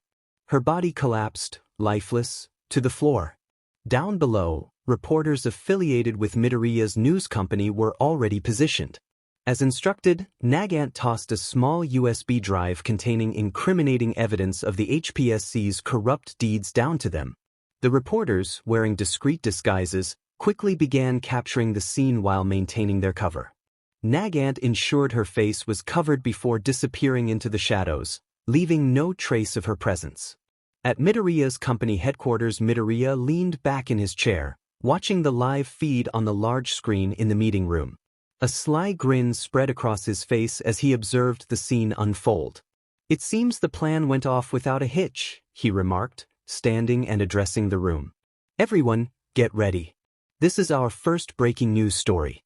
The 𝗵𝗃𝗃 president is dead, and we're about to air all their dirty laundry." His employees scrambled to action, preparing the broadcast. Midoriya continued, his voice steady but commanding, "Broadcast it immediately. I want the public to know exactly what kind of organization the 𝗵𝗃𝗃 was. Use the footage from the scene and everything on that drive. We're not holding back." As the newsroom buzzed with activity, Midoriya adjusted his tie and turned to Chad, his ever-loyal bodyguard. "I'll be heading out soon. Make sure the next steps of the plan are ready. I've got some personal business to settle with 𝗳𝗲𝗃 and the people there," Midoriya said, a cold determination in his voice. Chad nodded firmly. "Understood, boss." Midoriya stepped out of the room, a satisfied smirk playing on his lips. Let the show begin. Meanwhile, the room was dark, lit only by the faint glow of a single overhead bulb. Inside, Izuku stood before a cracked mirror, his reflection barely visible through the scratches on its surface. The air was heavy, filled with the metallic scent of tools and the faint aroma of oil. This was no ordinary room. This was where Izuku prepared himself to become the monster justice demanded. On the table before him lay an assortment of items: a pristine white coat, torn and stained as if it had seen countless battles, a black shirt, tailored to cling tightly to his frame, gloves splattered with fake BLD, and a mask resembling the twisted visage of his terrifying persona. To the side were files, photos and documents of his victims, carefully studied to ensure none would escape his judgment. Izuku slid the coat over his shoulders, the fabric heavy yet familiar. He glanced at his reflection, his emerald eyes glinting with cold determination. He reached for the mask, running his fingers along its jagged edges. "A symbol," he muttered, his voice low and resolute. "Something they'll remember. Something they'll fear." He placed the mask over his face, the world shifting as his vision adjusted to the darkened lenses. He pulled on the gloves, the fake BLD smearing across his hands, giving the illusion of carnage. Izuku reached for a jar filled with a thick, dark liquid and smeared it along his hairline, transforming his usual wild green locks into a deep, unrecognizable shade. The transformation was almost complete. "Time to embody what they fear," he whispered, his voice cold and emotionless. He turned to the mannequin in the corner, draped in an outfit eerily similar to the one he now wore. It stood as a reminder of the facade he had created, a visual representation of the terror he would unleash. Izuku stepped back, taking in his reflection once more. The figure staring back at him was no longer Izuku Midoriya. It was something darker, something born from the pain and injustice he had endured. He adjusted the collar of his coat and clenched his fists. "This is justice," he murmured, his voice a chilling echo. "This is what they deserve." With one final glance, Izuku turned and left the room, his steps purposeful. The tools, the mask, and the persona he had crafted would ensure his enemies saw not the boy they once tormented, but the reckoning they could never escape. Afterwards in 𝗧𝗪 the room was dark, save for the faint glow of a single, swinging light bulb that cast eerie shadows on the walls. The former students and staff of 𝗧𝗪 Junior High stood huddled together, fear etched into their faces. The air was thick with tension, an unshakable sense of dread creeping into their bones. Izuku Midoriya stood at the far end of the room, his silhouette outlined by the dim light. He wore a blood-stained lab coat, his once gentle green eyes now devoid of warmth. In one hand he held the hero tuber mask that had once symbolized his anonymity. In the other, his clenched fist twitched with restrained power. "Do you know why I called you here?" Izuku's voice was calm, almost casual, yet it carried an edge that sent shivers down their spines. "Midoriya, what is this?" One of the teachers stammered, sweat dripping down his brow. Izuku chuckled softly, a sound devoid of humor. "You don't get to ask questions. Not after what you did to me." He stepped closer, his footsteps echoing ominously in the silence. "Years ago, you laughed at me. You belittled me. You told me I was worthless because I didn't have a quirk. And now—" He gestured to the room, a sinister grin spreading across his face. "Now, you're going to pay for every single thing you've done." One of his former classmates, trembling, tried to speak. "We were kids, Midoriya. We didn't know any better. Enough."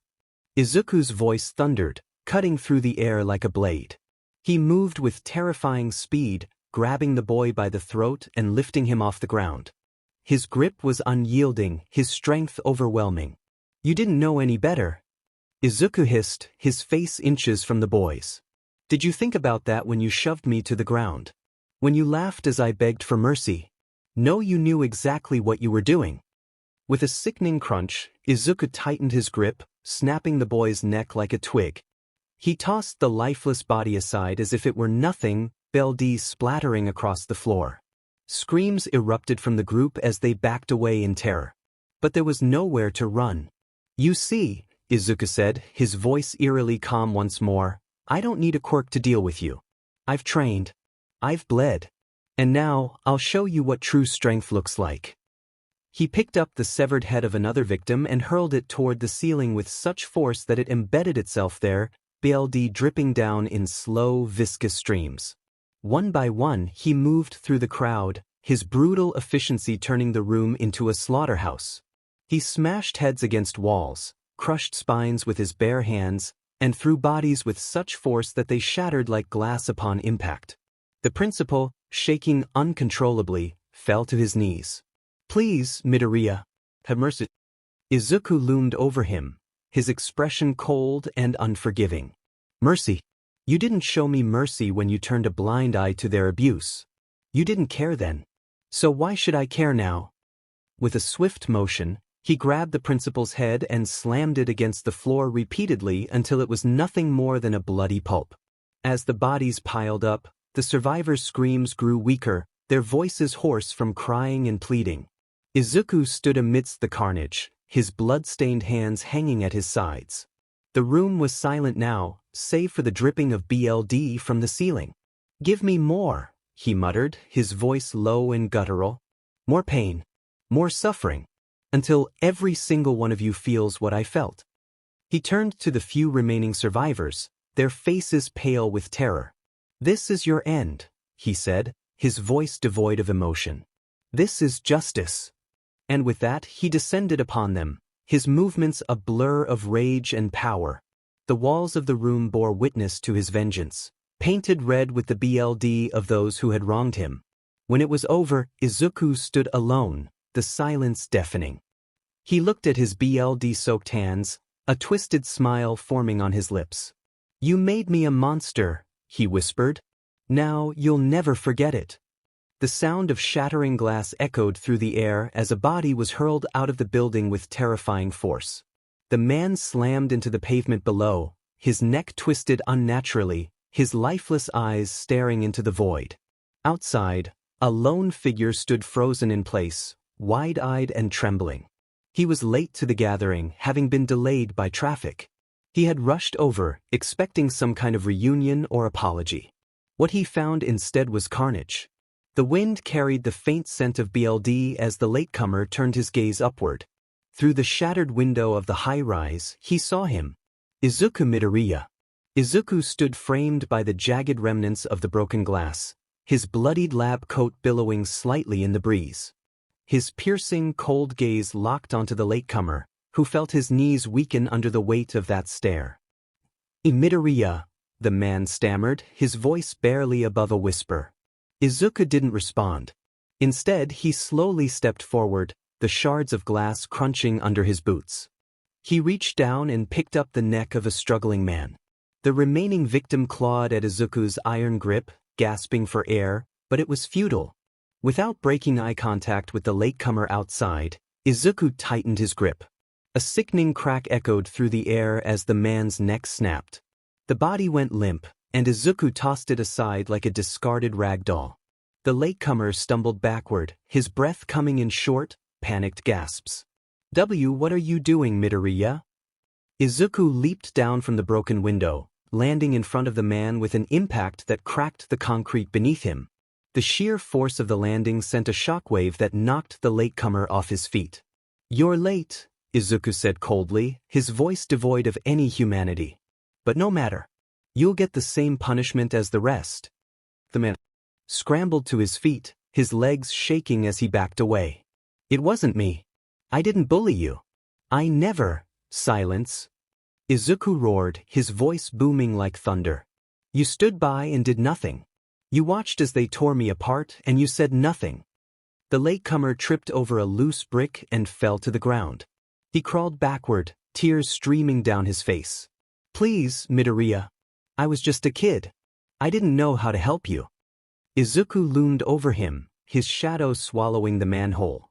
"You didn't know how to help me," he repeated, his tone mocking. "But you knew how to laugh, didn't you? You knew how to look away when I needed someone. Anyone." He reached down, grabbing the man by his collar and lifting him effortlessly. The latecomer clawed at Izuku's arms, his screams echoing into the night. "Now you'll know what it feels like to be powerless," Izuku whispered, his voice icy and detached. With a swift motion, Izuku hurled the man into a nearby car.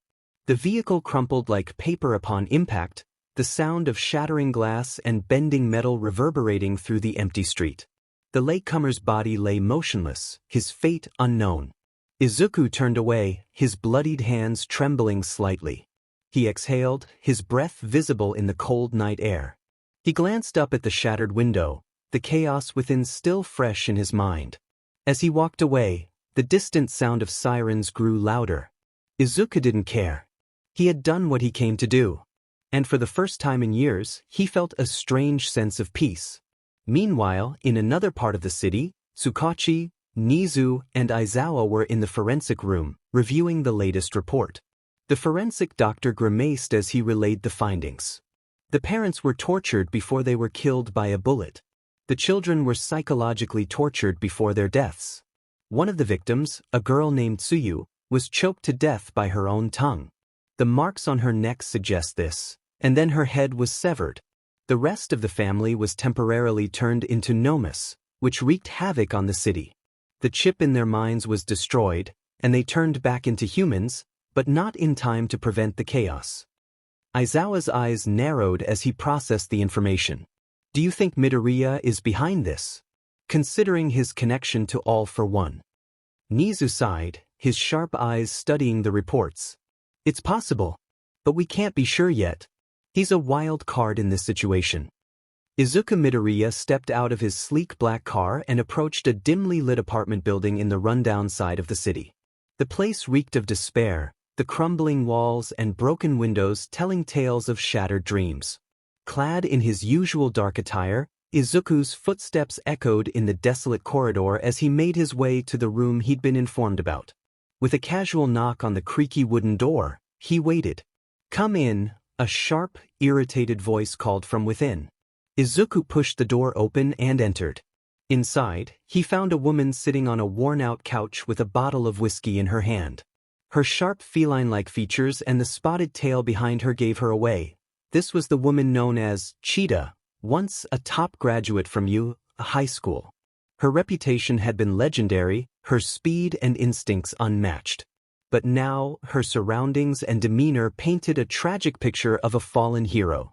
"Well, I didn't expect someone as serious as you to be in a place like this," Izuku said with a faint smirk. Before he could say more, 𝗳𝗃𝗄 was on him in a flash, her claws pressed lightly against his neck. Her amber eyes glared at him with suspicion, her movements precise and controlled. "Talk fast, brat, or you'll regret stepping into my territory." Unfazed, Izuku raised his hands in mock surrender. "Easy now. I'm not here to cause trouble. In fact, I'm here to offer you something. Something that might change your life." She narrowed her eyes but removed her claws, stepping back cautiously. She slumped onto the couch, grabbed the bottle of whiskey, and took a long swig. "You've got 2 minutes. Make it count." Izuku walked further into the room, his gaze scanning the broken furniture and the peeling wallpaper. "I've heard about you, 𝗳𝗃𝗄. You were the top of your class at 𝗳𝗃𝗄𝗏. A hero who was destined for greatness. But then, the hero commission turned its back on you, didn't they?" Her grip on the bottle tightened. "What's it to you?" she snapped, her voice laced with bitterness. Izuku continued, his tone calm yet commanding. "They smeared your name, dragged you through the mud, and abandoned you when you needed them the most. And what about your so-called best friend, 𝗵𝗃𝗄? I heard you two were inseparable back in the day, a duo no one could defeat. But when you were cast out, she didn't even visit you, did she? Didn't plead your case to the commission. Instead, she moved on, partnered with Ryuko Tatsuma, and forgot about you." The words hit their mark. 𝗳𝗃𝗄𝗏's expression darkened, and her claws extended slightly as she hissed, "That beach. She didn't even try. She just left me to rot. I hate her." Izuku took a step closer, his emerald eyes glinting with a dangerous confidence. "And now look at you. A woman with so much potential reduced to running a bar just to survive. You've got the skills, the power, the drive. But no opportunities. Tell me, 𝗳𝗃𝗄𝗏, is this how you want your story to end?" She looked away, her pride and pain clashing in her heart. "What's the point, kid? I'm done with that world. There's nothing left for me." Izuku's voice dropped, smooth and persuasive, like a spell weaving through her mind. "That's where you're wrong. I'm not just a kid. I'm Izuku Midoriya, the one who's rewriting the rules. I've seen the corruption in this world, the lies, the hypocrisy of the hero system. And I'm going to change it. But I can't do it alone. I need someone like you, strong, intelligent, and relentless. Join me, 𝗳𝗃𝗄𝗏. Become my commander. Together, we'll tear down this rotten system and build something better." Her eyes widened at the mention of his name. Midoriya, 𝗳𝗏𝗏's son. She studied him closely, noting the differences in his appearance from what little she had heard. "You've got some nerve showing up here." "I'm not my father," Izuku replied sharply. I'm better. And I'm offering you a chance to be part of something bigger than yourself. Think about it, no more scraping by, no more being forgotten. You'll have power, respect, and the chance to make 𝗵𝗃𝗃 and everyone else who wronged you regret their choices. 𝗧𝗃𝗃 hesitated, the conviction in his words tugging at something deep within her. She didn't fully understand why, but his voice, his presence, was magnetic. Against her better judgment, she found herself nodding. Fine. I'll join you. But don't think for a second that I trust you, kid. A smirk played on Izuku's lips as he extended a hand. Trust will come later. For now, let's get to work. As their hands clasped, 𝗧𝗃𝗃 couldn't help but feel that she had just made a deal with the devil. But for the first time in years, she felt a spark of hope, a chance to reclaim her life and her pride. As Midoriya stepped out of the rundown apartment with 𝗧𝗃𝗃 reluctantly following behind him, he motioned for her to get into the luxury black SUV parked nearby. Chad, his imposing yet silent bodyguard, was already seated in the front seat, his sharp eyes scanning the area for threats. Izuku opened the back door and gestured impatiently. Get in, he ordered, his tone, leaving no room for argument. 𝗧𝗃𝗃 hesitated, her pride warring with her curiosity, but eventually climbed into the plush leather seats. She sat stiffly, her claws unconsciously tapping against her thighs as she glanced warily between Midoriya and Chad.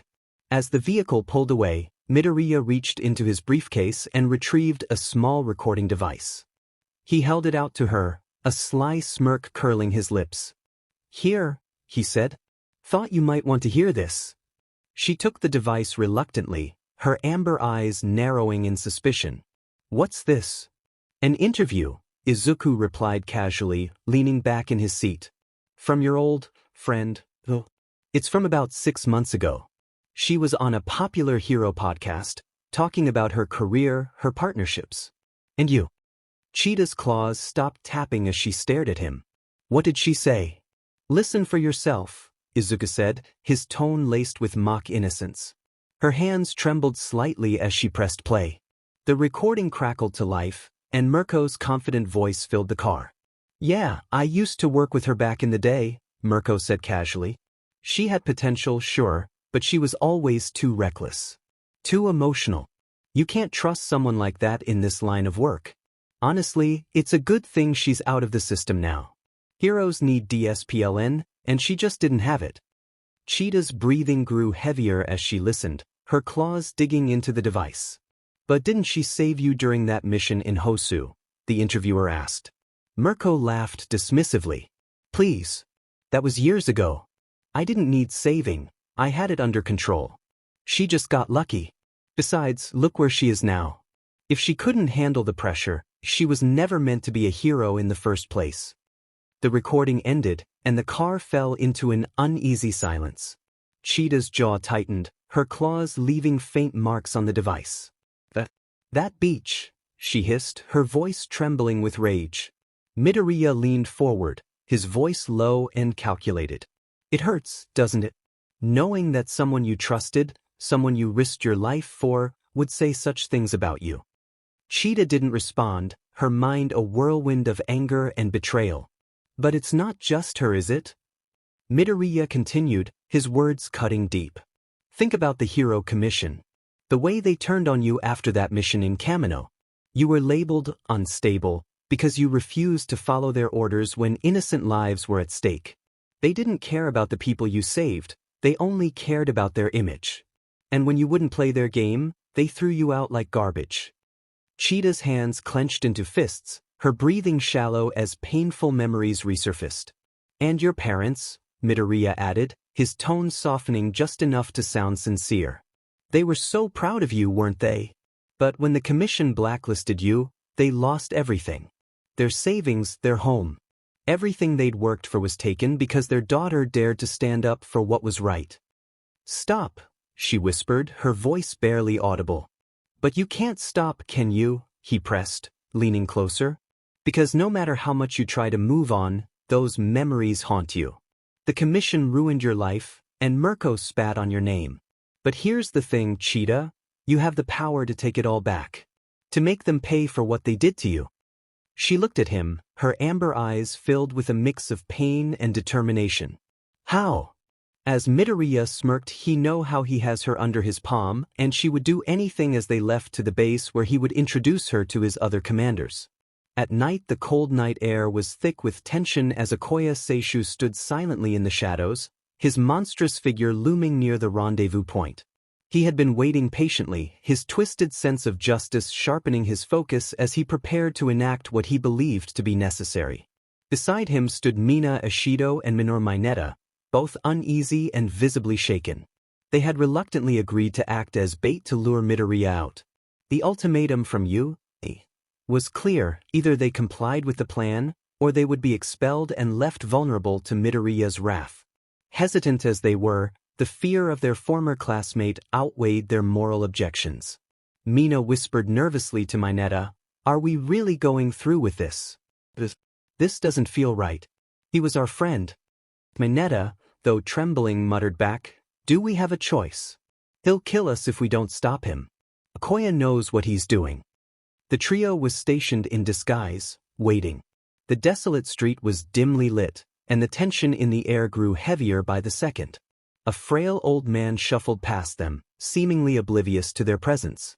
He walked with a cane, his hunched figure blending into the quiet atmosphere. No one paid him any mind. Why would they? He was just an old man passing by. But what no one realized was that the old man wasn't who he seemed. The cane in his hand was no ordinary support. Hidden within it was a small, expertly designed mechanism. It housed a bullet coated in a deadly poison, activated with a simple press of a concealed button. The old man paused briefly beside 𝗵𝗃, his hand subtly adjusting the angle of the cane.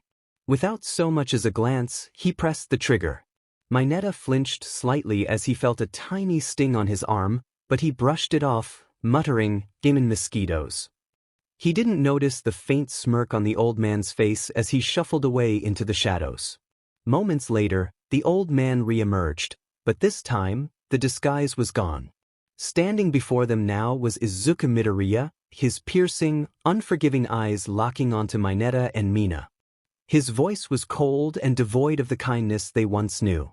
"Well," Midoriya said, his tone laced with venom. "It's time to die, 𝗵𝗃." 𝗵𝗃's eyes widened in horror. He stumbled back, his legs shaking as he struggled to form words. "And Midoriya, wait. Please." I didn't." Midoriya snapped his fingers. The sound echoed ominously, and within seconds, the poison began to take effect. 𝗵𝗃 gasped, clutching his throat as his body convulsed violently. His skin turned pale, and his eyes bulged as he choked, his breathing growing erratic. The poison wasn't just lethal, it was brutal, designed to make death slow and agonizing. His limbs twitched uncontrollably, his bones cracking under the pressure of his own spasms. 𝗵𝗃 screamed, "𝗵𝗃?" She turned to Midoriya, desperation in her voice. "How could you do this? He was your classmate, your friend." Midoriya's expression remained unyielding. "Friend," he repeated mockingly. "You betrayed me just like everyone else at that school. You're no friends of mine." Before 𝗵𝗃 could react further, Midoriya moved with lightning speed, plunging a syringe into her arm. She cried out, stumbling back as the effects of the drag began to take hold. Her quirk, acid, suddenly spiraled out of control. Acid began to ooze from her skin uncontrollably, burning through her clothes and flesh. She screamed in agony, her body writhing as the acidic substance consumed her. "Stop it. Please stop it." 𝗵𝗃 begged, tears streaming down her face as she clawed at her melting skin, her cries of pain echoing through the empty street. Midoriya watched her dispassionately. "You wanted to play the hero," he said coldly. "Now you'll die like one, by your own power." Suddenly, 𝗳𝗍𝗪 sprang into action. His hulking form charged toward Midoriya, shield raised to strike. "Midoriya Izuku!" 𝗳𝗍𝗪 growled, his voice echoing with righteous fury. "Your twisted actions have sealed your fate. Justice will be served." Midoriya, however, was prepared. With a flick of his wrist, he released a smoke bomb from his sleeve, obscuring 𝗳𝗍𝗪's vision. "You can't kill what you can't catch," Midoriya taunted. his voice fading into the shadows as he disappeared into the night. 𝗂𝗧𝗄 roared in frustration, slamming his shield into the ground. He turned to 𝗵𝗃, who was still screaming as her quirk raged out of control, her body deteriorating by the second. But it was too late. There was nothing he could do to save her. The scene was one of utter devastation. 𝗵𝗃 lay lifeless on the ground, his body twisted and broken. 𝗵𝗃's screams had finally ceased, her lifeless form unrecognizable. 𝗂𝗧𝗄 stood amidst the carnage, his twisted sense of justice simmering as he vowed, "Midoriya, no matter where you run, justice will find you. I swear it." As the chaos unfolded, a chilling laugh echoed through the air, causing 𝗂𝗧𝗄 and 𝗵𝗃 to freeze for a moment. Suddenly, from one of the nearby rooftops, a drone descended, its red light blinking ominously. It was recording everything. Midoriya's voice rang out, amplified through the device. "Congratulations, you two," he said mockingly, his voice dripping with malice. "You wanted to be heroes, didn't you? To make a name for yourselves. Well, congratulations, you're now internet sensations, 𝗵𝗃 𝗧𝗑𝗍 and Minoru 𝗵𝗃. The whole world will remember you. Not for your heroism, but for your betrayal. And your deaths." The drone's camera focused on 𝗵𝗃's mangled, acid-covered body and the lifeless shell of 𝗵𝗃 as the live broadcast streamed to countless viewers. Comments poured in as the grotesque scene unfolded, some horrified, others morbidly fascinated. "Midoriya, stop this!" 𝗂𝗧𝗄 shouted, his shield raised as he scanned the shadows for his target. But Midoriya had no intention of engaging further. The roaring sound of a motorcycle engine echoed in the distance. Within moments, Midoriya appeared on a sleek black bike, its design as menacing as its rider. He glanced back at the scene with cold indifference before revving the engine. "Justice has been served," he muttered, his words carrying a finality that sent chills through 𝗂𝗧𝗄. Not willing to let him escape, 𝗂𝗧𝗄 charged after him, his massive frame gaining ground quickly. Just as 𝗂𝗧𝗄 was about to strike, Midoriya twisted his body on the bike, his fist shooting out with precision. The punch connected squarely with 𝗂𝗧𝗄's shield, sending shockwaves through the air. The force of the blow nearly shattered 𝗂𝗧𝗄's arm, his shield cracking from the sheer power. 𝗂𝗧𝗄 stumbled back, groaning in pain as he dropped to one knee. Midoriya didn't wait for a counterattack. He sped off into the darkness, his bike disappearing down the empty street, the sound of the engine fading into the night. 𝗂𝗧𝗄 clutched his arm, his twisted sense of justice fueling his frustration. "Midoriya, you won't escape justice forever." He roared into the void, his voice echoing off the surrounding buildings. But Midoriya was already gone, leaving behind only carnage and the live broadcast that had cemented 𝗵𝗃 𝗧𝗑𝗍 and Minoru 𝗵𝗃 as tragic figures in a tale of betrayal and vengeance. Their deaths, and Midoriya's chilling farewell, would haunt the internet for years to come. The nation had barely begun processing the gruesome deaths of 𝗵𝗃 𝗧𝗑𝗍 and Minoru 𝗵𝗃 when Midoriya struck again, this time targeting their families. Through another live broadcast, he revealed the truth behind their facades, peeling away the layers of deception to expose the monstrous reality beneath. The broadcast, "Good evening, Japan," Midoriya's cold, detached voice echoed through the stream. His face remained hidden in the shadows, but his presence carried an undeniable weight. 𝗵𝗃 𝗧𝗑𝗍 and Minoru 𝗵𝗃 have already paid for their betrayal. Now it's time for you to see the filth they were born from, their so-called families. Let's start with the 𝗧𝗑𝗍s. The screen shifted to a montage of footage and evidence. 𝗵𝗃 𝗧𝗑𝗍's father, a man hailed as a dedicated personal trainer, is nothing more than a predator. He lures underage girls into his gym, promising them fitness, success, and fame. But once they're under his control, he exploits them in the most vile ways imaginable. His victims are left scarred, their dreams shattered, while he walks free. The camera switched to 𝗵𝗃's mother. And her mother, Midoriya continued, is a parasite feeding off lies. A so-called fitness enthusiast and dancer, she has destroyed her family with countless affairs, using her position to manipulate and blackmail anyone who dared to call her out. She's nothing but a parasite in human skin. Midoriya's voice darkened as he moved on. Now, let's discuss Minoru 𝗵𝗃's parents. On the surface, they run a humble grocery store, But beneath that facade lies a nightmare. They employ quirkless workers, beating them, overworking them, and treating them worse than animals. To them, these people are disposable tools, not human beings. It's time they answer for their crimes. At the Ishido household, Mina's father was in his gym when it happened. He had locked himself away, trying to avoid the fallout from Midoriya's revelations. But Midoriya had planned every detail meticulously. The door burst open, and a masked figure strode in. It was a young girl, no older than 18, one of Mina's father's former victims. In her trembling hands was a steel pipe, its weight barely manageable, yet her determination carried her forward. "You ruined my life," she hissed, tears streaming down her face. "You took everything from me." Mina's father raised his hands in defense, stammering apologies and excuses, but the girl didn't stop. She swung the pipe with all her might, the first strike smashing into his ribs with a sickening crunch. He screamed, falling to the ground, but she didn't stop. She swung again and again, her sobs growing louder with each strike. By the time she was done, the floor was stained with blood, and Mina's father was unrecognizable. Meanwhile, Mina's mother was lured out of hiding by a man she had manipulated in the past.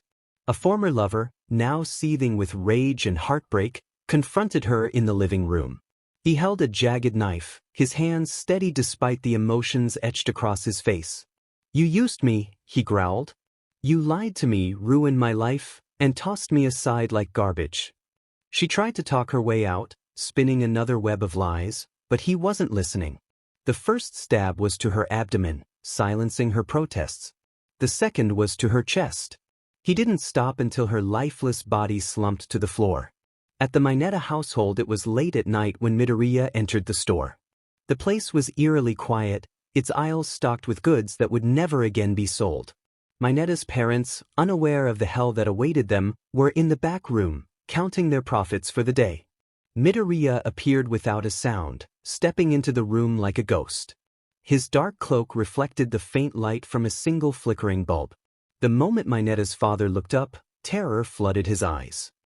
"Who are you?" he stammered, backing away. Midoriya said nothing, his black sclera and white pupil eyes glowing faintly under his hood. Instead, he pulled a syringe from his belt and lunged forward. Mineta's mother screamed as the needle pierced her husband's neck, delivering a potent drag that paralyzed him. Instantly. "Please, don't hurt us," she cried, falling to her knees. One Midoriya's voice was devoid of emotion. "Did your quirkless workers beg like this? Did they cry for mercy as you beat them and worked them to death?" Her pleas turned to incoherent sobs as Midoriya injected her as well, her body collapsing beside her husband's. The execution, Mineta's parents awoke to find themselves bound and hanging from the ceiling of their own store. Ropes dug into their flesh, suspending them like grotesque marionettes. They struggled and screamed, but it was futile. Midoriya stood before them, a bucket of crimson paint in his hand. Slowly, methodically, he dipped a brush into the paint and began to write on the wall behind them. The message read, "Time to change Japan. It's time for a revolution. Quirkless will no longer suffer." Mineta's father spat through gritted teeth. "You're insane. The quirkless are weak. They don't deserve." His words were cut off as Midoriya swung a metal pipe into his knee, shattering it with a sickening crunch. The man howled in pain, his body jerking against the restraints. "You will not speak," Midoriya said coldly. "You will only endure." He turned to Mineta's mother, her face pale with terror. "You profited off the suffering of others, and now you will pay for it." With that, Midoriya stepped back, revealing the final piece of his work, the bodies of Mineta's parents, broken and bloody, left hanging in the center of the store like a gruesome display. He had carved the word revolution into their flesh, their lifeless eyes staring out into the darkness. The message to Japan. The next morning, the store became the center of national attention. Reporters flocked to the scene, their cameras capturing every horrifying detail. The bodies of Mineta's parents swayed gently in the air, their grotesque state broadcasted live to the entire nation. The message scrawled on the wall loomed over the scene like a prophecy. Time to change Japan. It's time for a revolution. Quirkless will no longer suffer. Midoriya's voice echoed through a pre-recorded video he had left behind at the scene. This is not just revenge. This is justice. For too long, Japan has treated the quirkless as less than human. It ends now. Those who exploit, abuse, and degrade the quirkless will face the consequences of their actions. The era of oppression is over. The revolution has begun. The broadcast sent shockwaves through the nation. Protests erupted in the streets, quirkless individuals rising up in defiance of the system that had oppressed them for generations. The Ishido and Mineta families were symbols of the old world's corruption, and Midoriya had made them an example. Midoriya's escape as authorities descended on the store. Midoriya was already miles away, speeding down an empty highway on his black motorcycle. The wind whipped past him, but his mind was calm. He had set his plan into motion, and there was no turning back now. This is only the beginning, he muttered to himself. With a final burst of speed, he disappeared into the horizon, leaving behind a nation on the brink of revolution. Inside 𝗍𝗂's office at 𝗧𝗵𝗲 High School, the room was filled with suffocating tension. Principal 𝗍𝗂 and 𝗧𝗏 stood at the center, glaring at 𝗧𝗏𝗧𝗏, who remained unflinching in his police uniform. His face betrayed no regret or emotion, only the same detached, cold demeanor he always carried. 𝗍𝗂's small fist slammed onto his desk, his normally calm demeanor completely shattered. Officer Okoye, what the hell were you thinking? 2 of our students, children, were brutally murdered. Their families annihilated. And you allowed this to happen under your watch. What kind of justice do you think this is? Aizawa's voice was low, seething with rage. You're a police officer. You swore to protect the public, not sacrifice innocent lives for some warped sense of righteousness. You used students as bait, knowing full well the danger they were walking into. What gave you the right to gamble with their lives? Okoye's cold gaze shifted between the 2 of them, his tone calm yet resolute. Justice does not discriminate. Those students, Mina Ishido and Minoru Mineta, were complicit in Midoriya's actions by their cowardice and betrayal. Their deaths serve as a message, a warning to those who stray from the path of righteousness. Justice must be absolute. 𝗫𝗍's eyes burned with disbelief, his voice trembling with anger. Do you even hear yourself? You let a psychopath like Midoriya slaughter them, knowing his methods. Mina and Mineta were scared, manipulated, and forced into that situation. Instead of protecting them, you handed them over to their deaths. And their families, what kind of justice is leaving their mutilated bodies on display for the world to see? One Aizawa leaned forward, his fists clenched. Don't you dare call what you did justice. Midoriya exposed the sins of their parents, but you stood by and let those people be killed in the most brutal, horrifying ways imaginable. You didn't stop it. You didn't even try. You're no hero, Okoye. You're just as dangerous as Midoriya. Okoye's expression didn't waver. Their parents were criminals in their own right. Abusers, manipulators, and oppressors of the quirkless. Midoriya's actions, while extreme, served to cleanse the rot in society. I did not stop him because justice must also strike fear into those who commit evil. One 𝗍𝗂's claws scraped against the desk as he tried to contain his frustration. Justice? Is that what you call this bloodbath? Hanging bodies in a store with a message scrawled in BLD watching children die horrific deaths. You've turned this entire situation into a grotesque spectacle, and now the public is in chaos. Your inaction and misguided ideals have made things worse. Aizawa's voice grew colder, harsher. You failed in every conceivable way, Okoye. You let a killer like Midoriya turn this into a personal revolution. Instead of stopping him, you enabled him. Do you have any idea what kind of message this sends to society? Okoye remained unshaken, his voice unwavering. Midoriya's revolution will weed out the weak and corrupt. If the current society cannot handle such change, then it was never strong enough to begin with. Justice requires sacrifice. 𝗍𝗂 closed his eyes, trying to rein in his fury. When he spoke, his voice was cold and final. Officer Okoye, you are relieved of your duties in this case. You will report to your superiors immediately for disciplinary action. I will personally ensure that your reckless actions are investigated. You are no longer welcome here.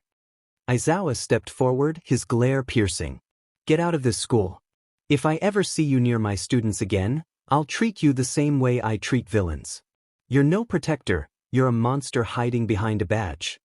Without a word, 𝗂𝗧𝗏 turned on his heel and left the room, his heavy footsteps echoing down the hall. His presence was like a shadow, cold, ominous, and unshakable. As the door shut behind him, Nizu and Aizawa exchanged a look, the weight of what had transpired hanging over them like a dark cloud. As 𝗂𝗧𝗏 paused at the doorway, his cold, unwavering voice cut through the tension like a blade. At least I didn't throw my own student in jail under false accusations, the way your so-called students did to Midoriya. Your hypocrisy is staggering, Principal Nizu. You all abandoned him, and now you're shocked that he's come back for revenge. He's not the villain you claim. He's a product of your failure. Nizu's eyes narrowed, his usual calm now a tempest of frustration. And what do you call your actions, Officer 𝗂𝗧𝗏? Sacrificing children. Allowing a bloodbath to unfold right in front of you. Don't lecture me on failure when you stood by and did nothing. 𝗂𝗧𝗏 turned to face them fully, his expression hard as steel. Don't make me laugh. Asking for your cooperation to catch Midoriya was hopeless. You're too concerned with your reputation, too blind to see what's coming. You created the perfect storm, and now it's tearing society apart. You left him to rot, and he's returned to collect his due. I'll work on my own to catch him. I don't need your interference, or your half measures. Aizawa stepped forward, his tone dangerously low. And what will you do, 𝗂𝗧𝗏? Use more students as bait. Let more innocents die to satisfy your twisted sense of justice. You're just as dangerous as Midoriya, if not worse. 𝗂𝗧𝗏 ignored him, his attention fixed on Nizu. I'll be reaching out to my old CP contacts. Unlike your teachers and students, they're capable, far more capable than anyone in this building. They know how to deal with someone like Midoriya without getting blinded by petty morality or sentimentality. One Aizawa's fists clenched, his voice growing colder. You're a fool if you think you can handle Midoriya on your own. He's not the same scared kid you ignored back then. He's smarter, stronger, and more dangerous than ever. You'll only make things worse. 𝗂𝗧𝗏 smirked faintly, a twisted confidence in his expression. I'm not underestimating him, unlike you. The difference between us, Aizawa, is that I don't let emotions cloud my actions. You can keep playing the hero, trying to save everyone. But I'll do what's necessary. Nizu stepped forward, his voice sharp and commanding. You're treading on dangerous ground, 𝗂𝗧𝗏. You've already shown a blatant disregard for the lives of others. If you act recklessly again, I will ensure you face the consequences. No badge, no position, no excuses. 𝗂𝗧𝗏's smirk faded, replaced by a cold glare. Save your threats, Nizu. Your hands are already drenched in the blood of the innocent. Keep hiding behind your school walls, but don't forget, you're the ones who created this monster. Midoriya's wrath is your doing. And when I bring him down, I'll make sure you remember that. Without waiting for a response, 𝗂𝗧𝗏 turned and walked out of the room, the door slamming shut behind him. The echo of his departure lingered, leaving Aizawa and Nizu in heavy silence. Aizawa finally broke the stillness, his voice bitter. That man is going to get himself killed, or worse, drag others down with him. Nizu sighed deeply, his shoulders heavy with the weight of their failures. Perhaps. But we can't let him face Midoriya alone. Reckless or not, he's right about one thing. We created this storm. Now we have to find a way to stop it. One news broadcast, the fall of UA and the Hero Society. The screen flickered to life, showing a somber-faced anchor seated at a sleek news desk. Behind her, a montage of UA High School's gates, devastated streets, and angered crowds played in the background. This is breaking news, she began, her voice steady but laden with gravity. UA High School, once hailed as the symbol of hero education, now finds itself in the center of a storm of outrage and controversy. The institution, revered for its contributions to Hero Society, is being called into question after its glaring failures to protect its students and the public. The screen cut to footage of furious protesters outside UA's gates, chanting slogans like, "Heroes are frauds," and Justice for the Abandoned. Signs reading 𝗬𝗧𝗍 failed Midoriya. And no quirk, no justice filled the frame. Public backlash against 𝗬𝗧𝗍 began after the shocking revelation of Izuku Midoriya, a former student of the prestigious academy, now accused of orchestrating a series of high-profile murders and acts of violence.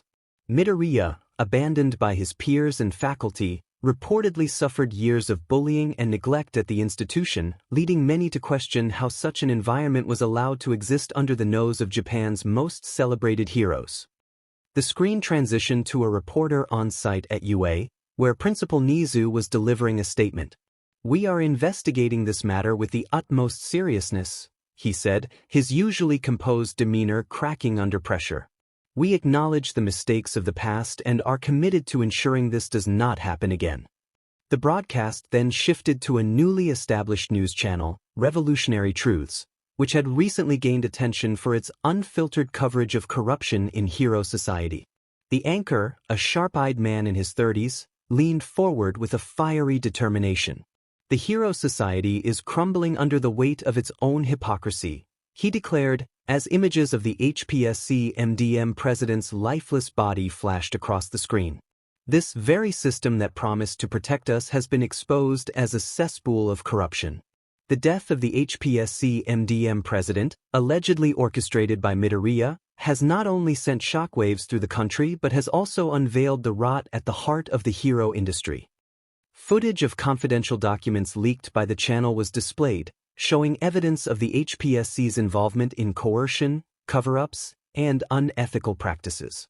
These documents reveal the systematic oppression of quirkless individuals, exploitation of heroes, and silencing of whistleblowers.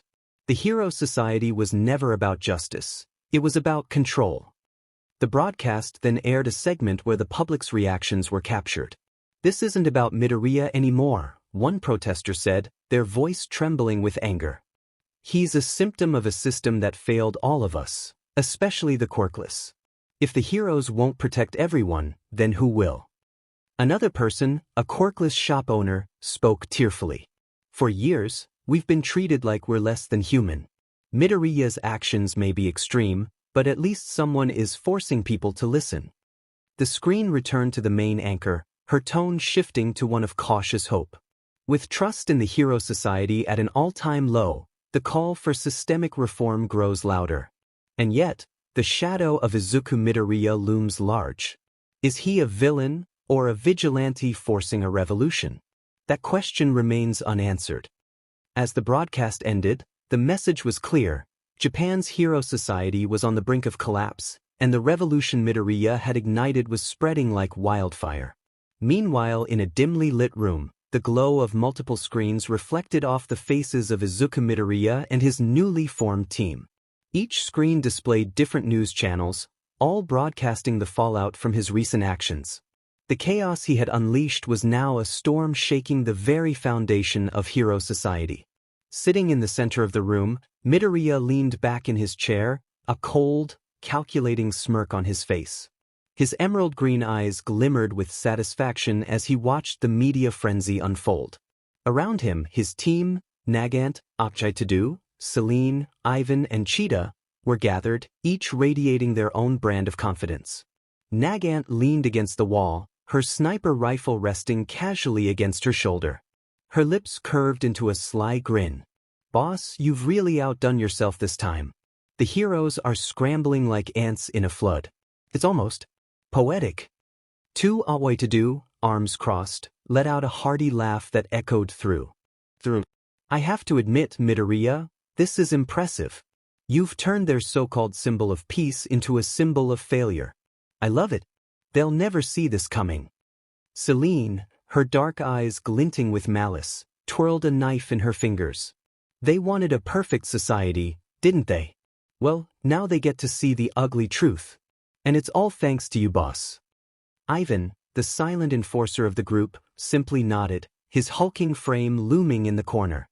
His expressionless face said little, but the fire in his eyes spoke volumes about his approval. Cheetah, lounging lazily on the couch with her tail flicking, let out a playful chuckle. "You've got the whole world talking, boss. The heroes, the public, they're dancing to your tune. It's like watching a masterpiece in motion. Midoriya chuckled, the sound low and cold. This is only the beginning, he said, his voice steady and commanding. They thought they could bury their mistakes, silence the oppressed, and keep their hypocrisy hidden. Now the world sees them for what they are, liars and cowards. He paused, leaning forward as his eyes scanned his team. Each of you has played a part in this.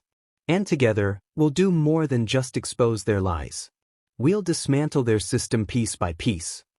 Nagant smirked, shifting her rifle. What's the next move, boss? I'm itching to take another shot at their precious world. Midoriya's smirk widened, his mind already calculating their next steps. Patience. Let them squirm a little longer. Let the public's anger boil over. And when the time is right. He clenched his fist. We'll strike again. Harder. Smarter.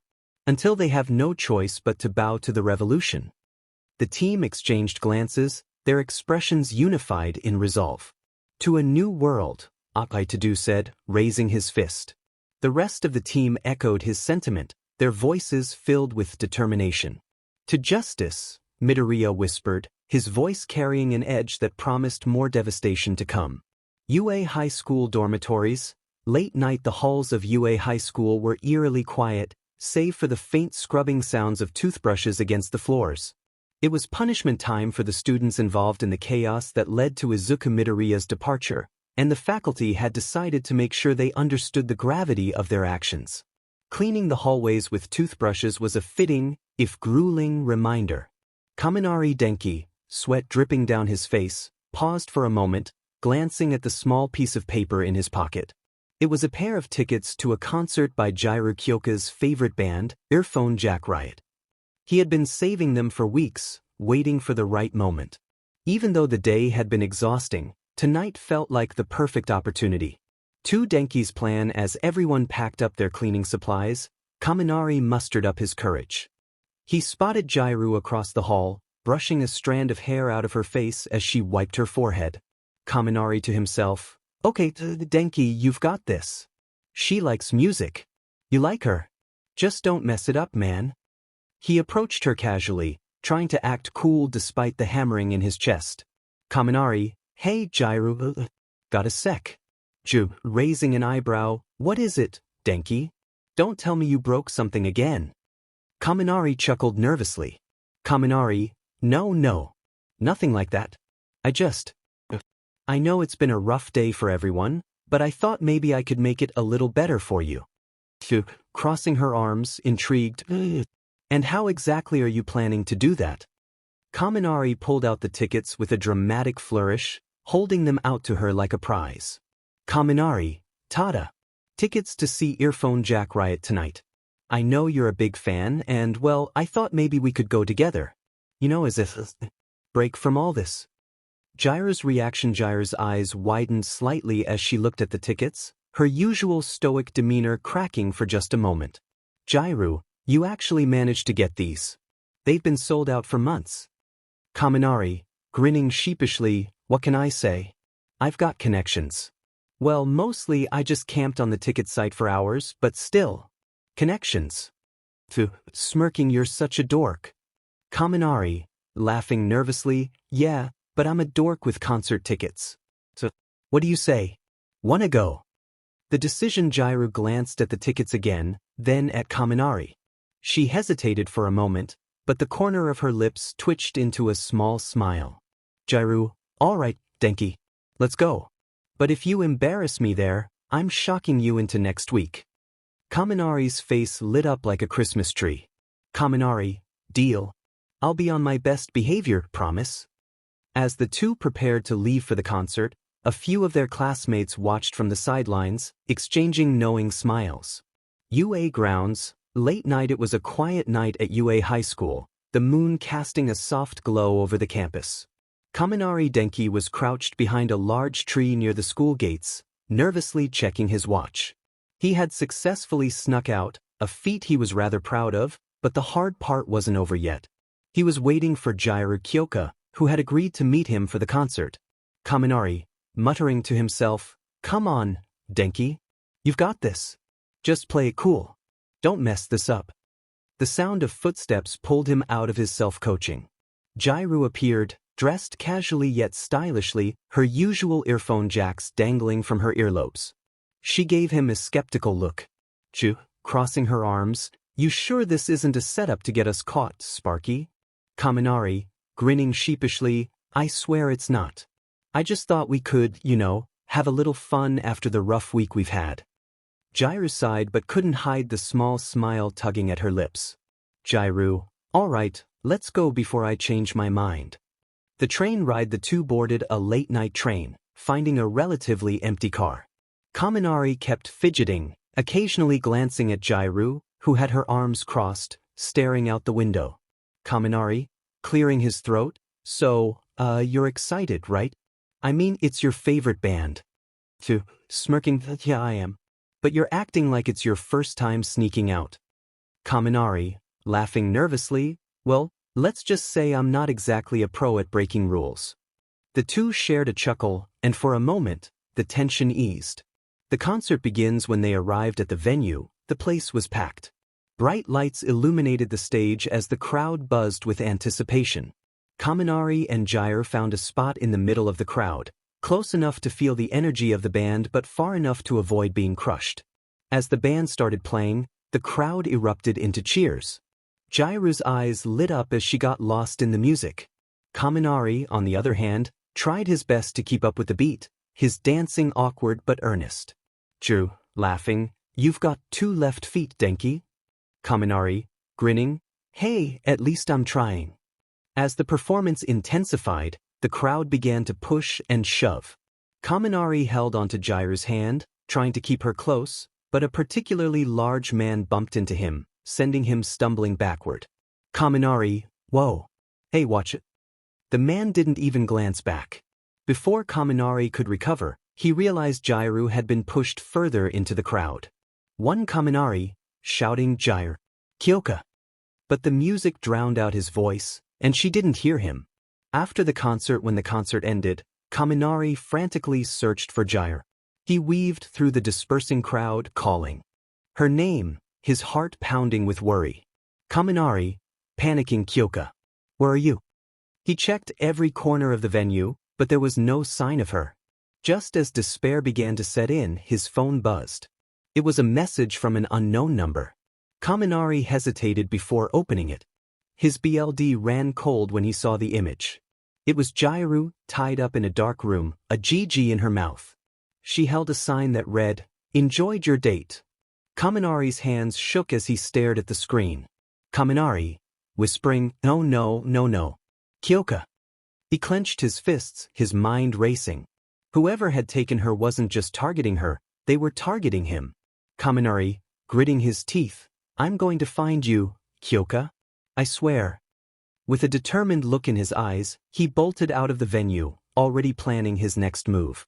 The carefree night he had envisioned had turned into a nightmare. UA High School. The next morning, the morning sun barely peeked over the horizon as Denki 𝗵𝗃 sprinted through the hallways of UA High School, his footsteps echoing in the empty corridors. Sweat dripped down his face, and his chest heaved as he pushed himself to run faster. His mind replayed the events of the previous night, the haunting image of 𝗳𝗏 tied up and helpless burned into his thoughts. Bursting into Principal 𝗧𝗏's office, Denki didn't bother knocking. 𝗵𝗃, gasping for air, Principal 𝗧𝗏. Mr. Izuku. Please, you have to help me. 𝗧𝗏, who was sipping tea at his desk, raised his head in surprise. Beside him, Izuku was leaning against the wall, his tired eyes narrowing at 𝗵𝗃's panicked state.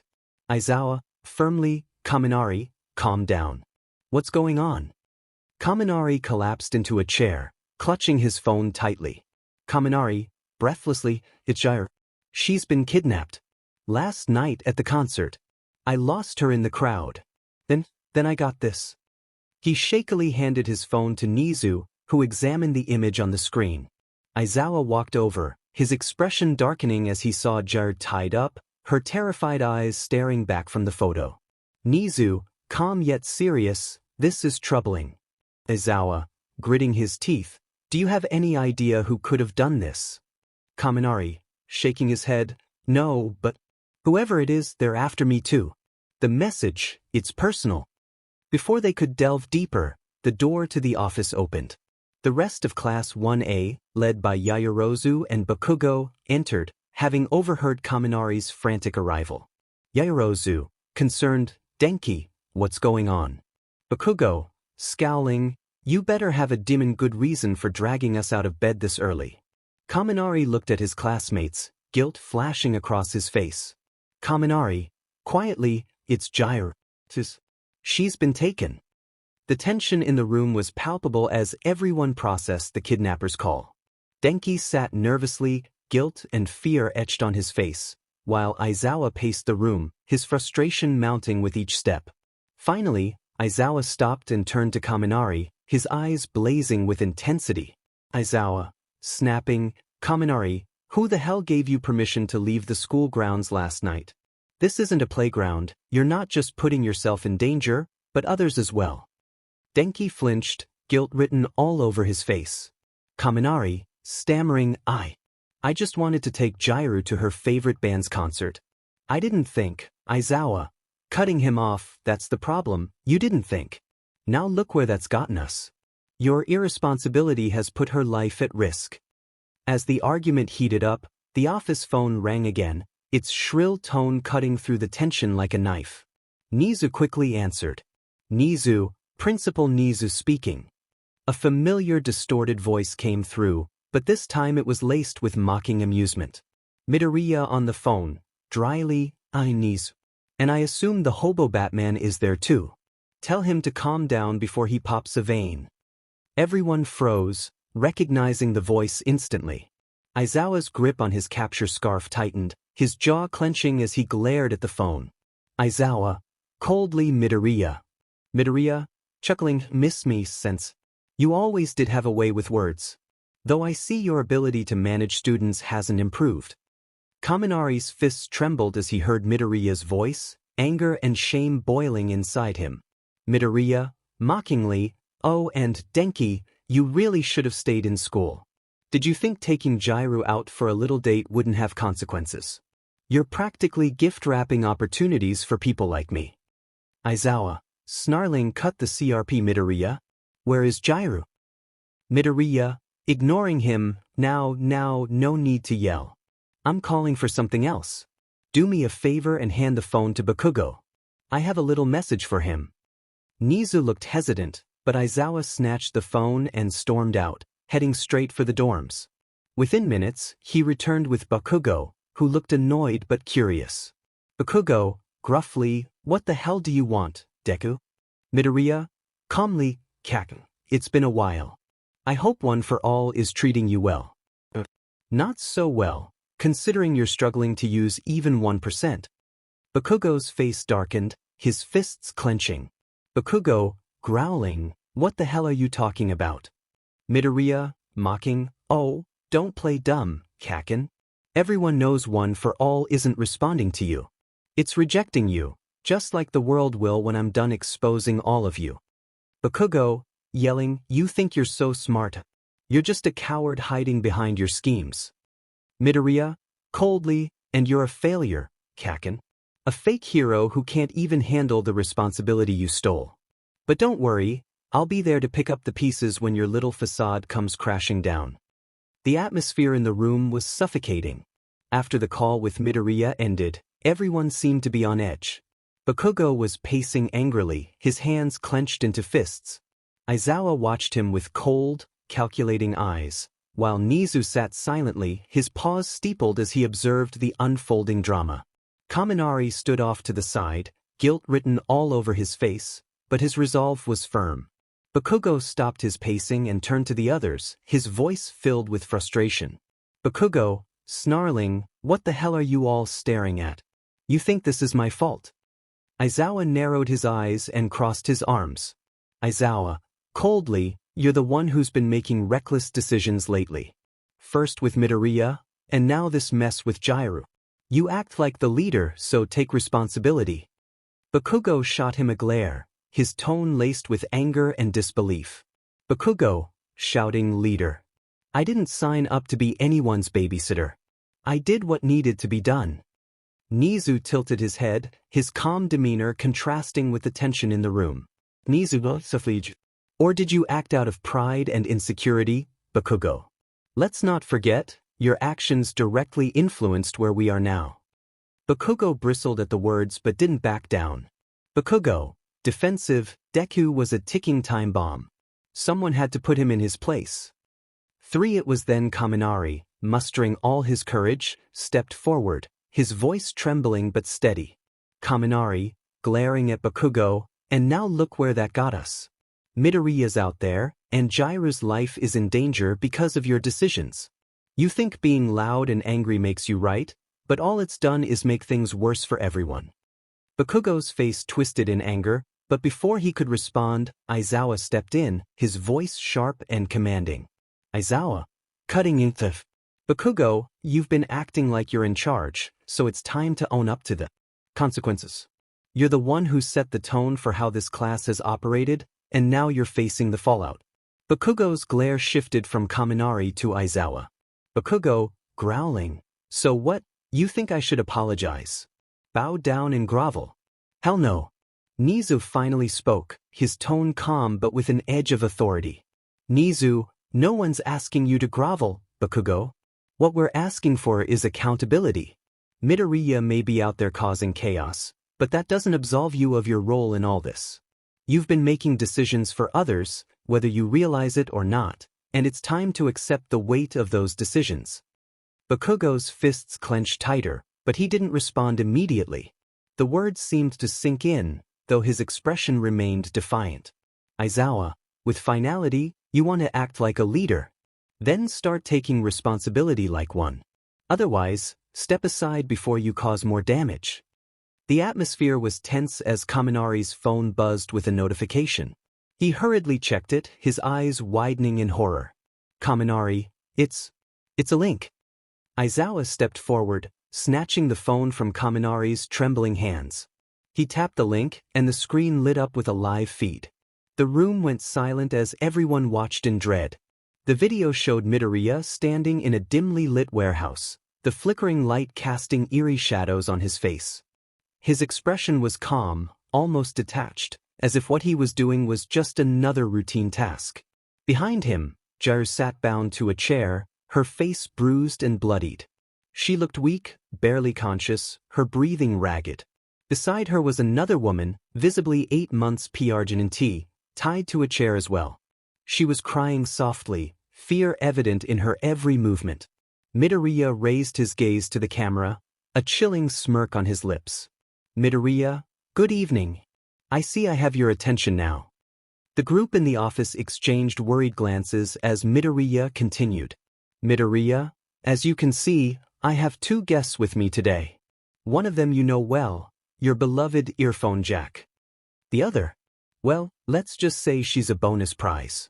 Now, let's get straight to the point.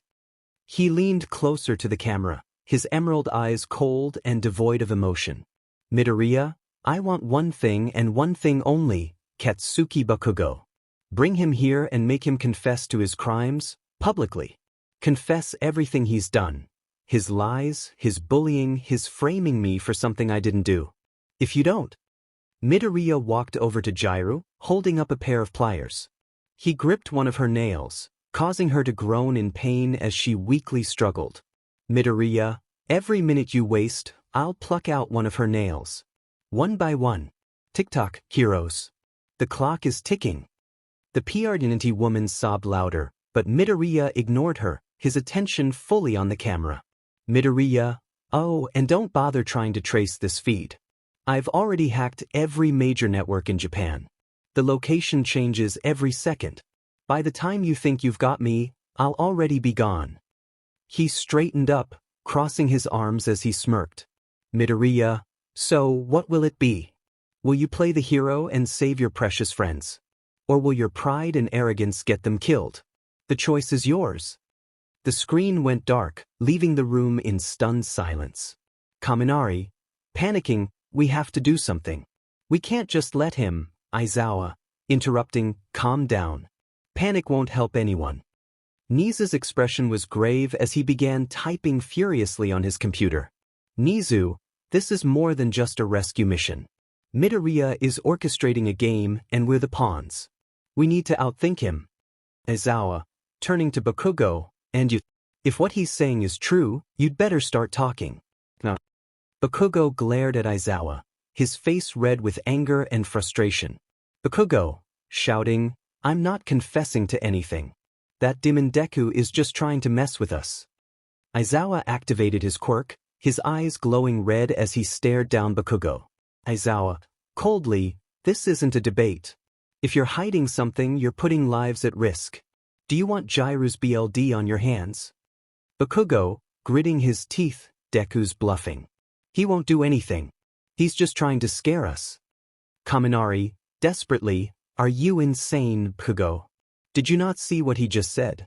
He's not bluffing, he's already started.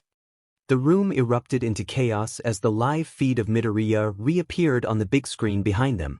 Midoriya was calm, methodical, and utterly terrifying. He stood in front of 𝗬𝗪, holding the pliers he had shown earlier. Midoriya, well, it seems like you all have made your choice. No confession yet. Fine. Let's begin. Without hesitation, Midoriya gripped one of 𝗬𝗪's nails with the pliers and pulled. 𝗬𝗪 screamed in agony, her voice echoing through the room. BLD dripped from her fingers as Midoriya tossed the nail aside, his expression unchanging. Midoriya, mocking tone, Kaken, I thought you'd have more guts than this. Guess I overestimated you. The scene on the screen shifted slightly as Midoriya adjusted the camera to zoom in on 𝗬𝗪's tear-streaked face. Midoriya, to everyone watching, let this be a lesson about hero society. When it comes down to it, their so-called leaders care more about their image than the people they're supposed to protect. Isn't that right, Kaken? The camera switched back to Midoriya, who smirked directly into the lens. Midoriya, tick-tock, heroes. The clock's still ticking. 1 nail down, 9 to go. Back in Nezu's office, everyone was shouting at Bakugo. Momo, pleading, Bakugo please. Just confess. It's not worth their lives. Iida, furious, how can you stand there and do nothing? Are you really willing to let 𝗬𝗪 suffer for your pride? Bakugo crossed his arms, his expression stubborn. Bakugo, coldly, you think he's gonna stop if I confess? Deku's not some saint. If I give him what he wants, he'll just find another excuse to keep going. I'm not falling for it. Inside, however, Bakugo was panicking. His thoughts raced as he weighed his options. If I confess, my reputation's done. My career's over. But Deku won't actually go through with it, will he? He's bluffing. He has to be. The live feed showed Midoriya again, this time with 𝗬𝗪 trembling as he reached for another nail. Midoriya, still no confession. Okay then, time for round 2. 𝗬𝗪's scream echoed through the room again as Midoriya plucked another nail. The sight was horrifying, and Kaminari collapsed to his knees, tears streaming down his face. Kaminari, sobbing, Bakugo, stop this. Just tell the truth. Please. Nezu slammed his paw on the table, his voice sharp and commanding. Nezu, enough, Bakugo. This is no longer about you. This is about saving lives. If you don't confess, you will face the full weight of the consequences. Aizawa stepped forward, his eyes glowing red as he activated his quirk. Aizawa, coldly confess. Or I'll drag you to Tartarus myself and let you rot there for the rest of your life. Bakugo's face twisted in anger, but before he could respond, the live feed showed Midoriya raising the pliers again. Midoriya, 3. He pulled out another nail, and 𝗬𝗪's muffled screams filled the air. The room fell silent, the reality of the situation sinking in. Midoriya, calmly, Kaken, you're running out of time. How many more nails will it take before you grow a conscience? Bakugo clenched his fists, his pride and fear warring inside him as everyone in the room watched, waiting for him to make a choice. Midoriya's hideout. The live feed zoomed in on Midoriya's face as he leaned closer to 𝗬𝗪, his voice calm yet chillingly cold. Midoriya, mockingly, well, looks like I'll be plucking every single nail tonight. Isn't that right, 𝗬𝗪? Your dear classmate here seems to love his reputation more than he loves his teammates. How does it feel, 𝗳𝗧𝗧𝗏? Does it sting, knowing that to him, you're just expendable? 𝗳𝗧𝗧𝗏, trembling in pain, glared weakly at Midoriya, her voice hoarse. 𝗳𝗧𝗧𝗏, through gritted teeth. Midoriya smirked, ignoring her words as he picked up the pliers again. Midoriya, calmly, sick. Maybe. But do you remember, 𝗳𝗧𝗧𝗏, that time during training when you nearly busted my ear with your little sound jacks? You called it, just practice. Funny, isn't it? Now you get to feel pain. Real pain. He grabbed her hand, ignoring her attempts to pull away, and positioned the pliers over her next nail.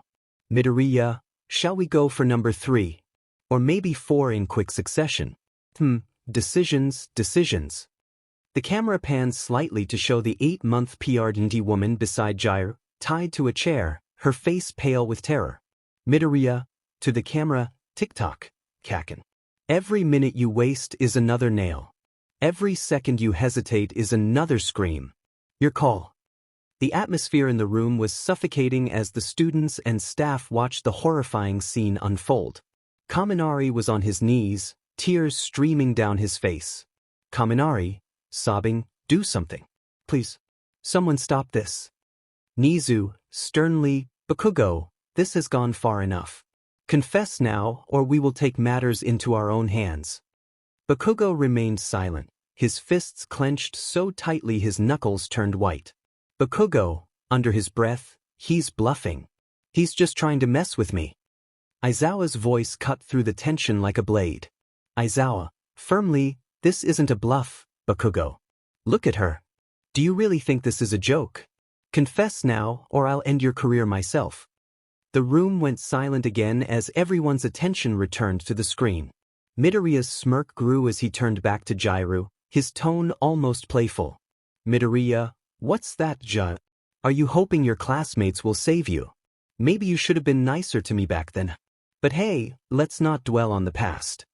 He grabbed the pliers and yanked another nail, eliciting a scream from 𝗳𝗧𝗧𝗏.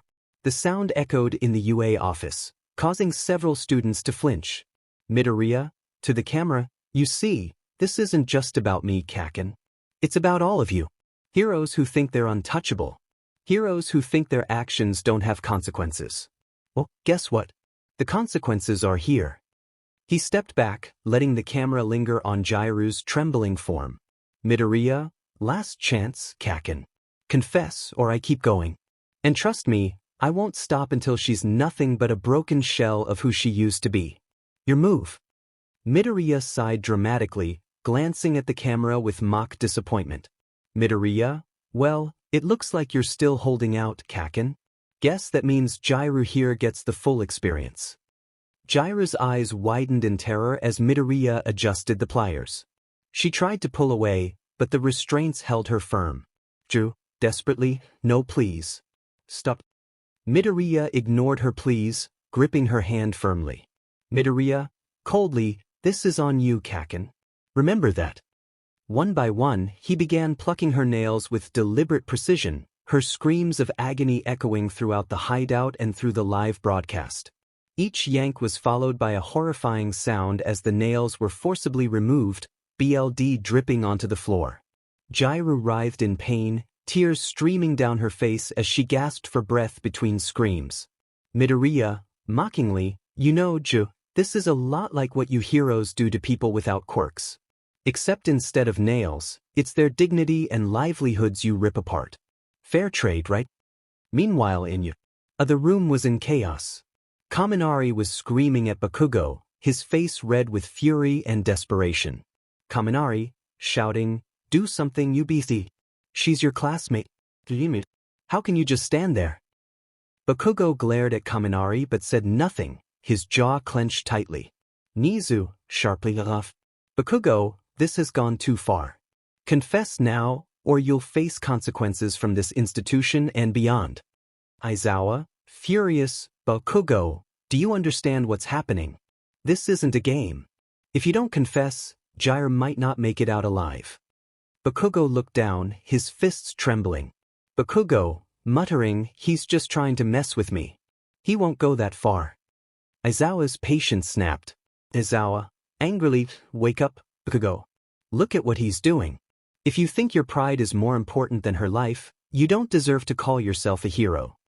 𝗬𝗓𝗏's screams had become hoarse, her voice barely audible as she slumped forward, her body shaking from the pain. Midoriya, calmly, and that's all of them. How are you feeling, 𝗬𝗓𝗏? Lighter maybe? He turned to the camera, his eyes gleaming with malice. Midoriya, are you watching, 𝗂𝗂𝗏? This is the price of your cowardice. Every second you hesitate, someone else pays the cost. You're not a hero, you're a fraud. A selfish, egotistical fraud. He leaned closer to 𝗬𝗓𝗏, his voice low and menacing. Midoriya, whispering, don't worry, 𝗬𝗏. The pain will end soon enough. But first, let's see if 𝗂𝗂𝗏 decides to grow a conscience. He stood up, facing the camera once more. Midoriya, your move, 𝗂𝗂𝗏. Time's ticking. The atmosphere in the hideout turned even colder as Midoriya picked up a gun and pointed it directly at 𝗬𝗓𝗏's head. She trembled, her eyes filled with terror as she weakly shook her head, silently pleading for mercy. Midoriya, mockingly, looks like 𝗂𝗂𝗏's still trying to be the big hero. But heroes make sacrifices, right? Let's see if he's willing to make one for you, 𝗬𝗓𝗏. The camera feed showed the horrifying scene clearly, sending shockwaves through everyone watching. Denki had been frozen in fear, his fists clenched as he stared at the screen. Suddenly, the sight of the gun broke his restraint. Denki, shouting, 𝗵𝗃𝗲, confess. He's going to kill her. 𝗵𝗃𝗲 barely flinched, his face a mask of cold indifference. 𝗵𝗃𝗲, muttering he's bluffing. Deku's too soft to actually pull the trigger. Denki's rage boiled over. Without a second thought, he swung his fist, landing a hard punch square on 𝗵𝗃𝗲's jaw. Denki, screaming, you're willing to risk her life for your stupid pride. 𝗵𝗃𝗲 stumbled back, clutching his jaw, but still refused to speak. Midoriya smirked, watching the chaos through the camera. Midoriya, mocking, well, looks like someone finally stood up to you, 𝗂𝗂𝗏. Guess it's too little too late. He began counting down, his voice calm and detached. Midoriya, 10, 9. 𝗬𝗓𝗏's muffled sobs filled the room as she struggled against her restraints. UA High School, Principal Nisa's office. Izuku grabbed 𝗵𝗃𝗲 by the collar, shaking him violently. Izuku, furiously, confess, 𝗵𝗃𝗲. This isn't a game, this is her life. 𝗵𝗃𝗲's lips twitched, but he remained silent. Nisu, urgently, Midoriya isn't bluffing. He's already gone this far. If you let this happen, there's no coming back. Midoriya, 3. The sound of the gunshot echoed loudly through the feed as Midoriya pulled the trigger. 𝗬𝗓𝗏's body slumped forward, lifeless. blood pooled beneath her, staining the floor. Midoriya lowered the gun, his face expressionless as he stared directly into the camera. Midoriya, coldly, well, looks like 𝗂𝗂𝗏 really doesn't care about anyone but himself. And you all let him. Her blood is on your hands, 𝗂𝗂𝗏. Remember that. He stepped back, his voice chillingly calm. Midoriya, oh, and if I were you, I'd check on 𝗬𝗓𝗏's parents. I'm sure they have interesting stories to tell, if they're still around. He smirked, and the feed cut out, leaving the room in stunned silence. Denki collapsed to his knees, tears streaming down his face. Denki, sobbing, this is your fault, 𝗵𝗃𝗲. You could have saved her. Izuku released 𝗵𝗃𝗲, his expression dark and filled with disappointment. Izuku, grimly, get out of my sight, 𝗵𝗃𝗲. You're no hero. 𝗵𝗃𝗲's face twisted with a mix of anger and guilt, but he said nothing as he stormed out of the room. One Nisu, quietly this changes everything. As the live feed resumed, Midoriya stood with an electric guitar in his hands. The camera zoomed in on his face, his expression eerily calm yet brimming with malice. Behind him, the lifeless body of 𝗬𝗓𝗏 was still visible, her blood soaking the ground. Midoriya adjusted the strings on the guitar and glanced directly at the camera, his gaze sharp and menacing. Midoriya, mockingly, well, Japan heroes, and especially you, 𝗂𝗂𝗏. I've prepared a little tribute. Consider it a reflection of what your perfect world looks like through my eyes. Oh, and Kaminari, 𝗬𝗓𝗏 mentioned how much she loved music. Think of this as my final duet with her spirit. The room went silent as Midoriya strummed the guitar, the haunting melody filling the air. His voice started soft but carried an unhinged, demonic undertone that grew stronger with each verse. Midoriya, dearly beloved, for your entertainment, it's my pleasure to introduce to you Hell's latest arrival, the equal opportunity killer, Midoriya. He let out a dark laugh before diving into the song with venomous energy. Midoriya, hello, it's nice to meet you. Hello, oh, can you tell me where I am? I don't know how I got here, but I think I'm starting to understand. I don't belong among the angels, and baby, that's just fine with me. The things I did up there were high school, but now I'm going for my degree. The camera feed flickered, and the scene shifted. Midoriya's face filled the screen, his emerald eyes glowing unnaturally. He played the guitar with an unsettling intensity, the notes echoing like a devil's anthem. Midoriya, hey, sorry, but you just got in my way. I promise, honey, I can feel your pain and maybe I enjoy it just a little bit. Does that make me insane? Haven't been the same since I expired doesn't mean that I plan to retire, and now I have the power to bathe all of you in entertaining fire. The camera panned briefly to Jirairu's lifeless body, then back to Midoriya as he delivered the next verse with a sinister smile. Midoriya, wait a minute, do I know you? Weren't you an old pal of mine? Departed from us far too early, but now we're meeting a second time. We used to have such fun together, and maybe you have what I need, but first, I have one tiny question. Tell me, do your demons bleed? Back at UA, everyone in the principal's office watched in stunned silence, their faces pale. Denki was trembling, tears streaming down his face as Midoriya's voice echoed in their minds. Denki, 𝗧𝗵𝗃𝗧𝗵𝗲, lost it. Bakugo's fists clenched tightly, but he refused to meet anyone's gaze. Aizawa glared at him with unfiltered contempt. Aizawa, through gritted teeth, are you happy now, Bakugo? Look at what your arrogance has done. Meanwhile, Midoriya continued, his voice growing more demonic, the guitar riffs more chaotic. Midoriya, hey, sorry, but you just got in my way. I promise, honey, I can feel your pain and maybe I enjoy it just a little bit. Does that make me insane? Haven't been the same since I expired doesn't mean that I plan to retire, and now I have the power to bathe all of you in entertaining fire. He ended the song with a spine-chilling laugh, his fingers plucking the final haunting notes. Midoriya, smirking, well, that was fun. What's the matter, Kaken? Didn't like my performance? Oh, and don't worry, this was just the opening act. The screen went black, leaving the room in heavy, oppressive silence. The echoes of Midoriya's song seemed to linger in the air, a haunting reminder of how far he had fallen and how much destruction he was willing to unleash. Moments after the tragedy, Jirairu's parents sat in their living room, their faces pale and trembling as they watched the live broadcast on their television. The horrifying sight of their daughter, death, filled the screen. Her screams of pain from earlier still echoed in their ears. Jirairu's mother, sobbing, how could this happen? A little girl. She didn't deserve this. Jirairu's father, clenching his fists, that monster. Midoriya. He'll pay for this. I swear it. As they continued to watch, the broadcast abruptly ended, leaving the room in a suffocating silence. The clock on the wall ticked steadily, the only sound in the house. Suddenly, Jirairu's father paused, his ears picking up on a faint, unusual sound. It was rhythmic, like a mechanical ticking. Jirairu's father, frowning, do you hear that? Jirairu's mother, confused, what? Hear what? The ticking grew louder, more insistent. It seemed to come from beneath the floorboards. Jirairu's father stood up, his eyes darting around the room. Jirairu's father, it's coming from below us. Something's not right. Before they could react, the ticking sound abruptly stopped. Their eyes widened in horror as the realization hit them. Jirairu's mother, panicking, no, no, no. Outside the Jirairu household, Aizawa sprinted toward their home, his heart pounding as he received the alert of a possible threat.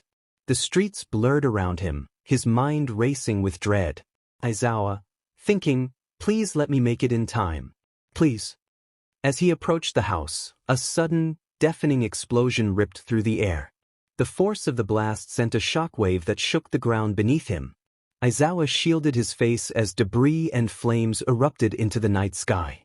When the dust settled, Izuku stood frozen, staring at the charred remains of what was once the 𝗳𝗓𝗪 family home. Flames licked at the rubble, and the acrid smell of smoke and destruction filled the air. Izuku, muttering in disbelief, "No, no, no, no." He stumbled forward, his eyes scanning the wreckage desperately, but it was clear, no one could have survived the blast. His hands clenched into fists as he turned away, his shoulders trembling with rage. 𝗧𝗵𝗲 the live feed resumed on screens across Japan, showing Midoriya standing in an unknown location. He wore a twisted smile as he addressed his audience. Midoriya, mocking, "Oh my bad. Did I forget to mention the surprise I left for the 𝗳𝗓𝗪 family? Consider a parting gift. Heroes, you failed again. BLD is on your hands, and I'm just getting started." His laughter echoed through the broadcast, chilling and cruel, before the feed cut off once again. Back at the scene, Izuku fell to his knees, his mind consumed by guilt and fury. Izuku, gritting his teeth, "Midoriya, you'll pay for this. I swear it." But as the flames continued to burn, one thing became painfully clear. This war with Midoriya was only beginning, and the cost was already unimaginably high. The tension in the air was palpable as Midoriya ended the live feed. His chilling farewell, "Sayonara, Japan," hung ominously in the minds of those watching. The screen went dark, leaving behind a sense of dread. Midoriya lowered his phone, his expression cold beneath the mask. He turned to Kurojirai, who stood nearby with his usual calm demeanor.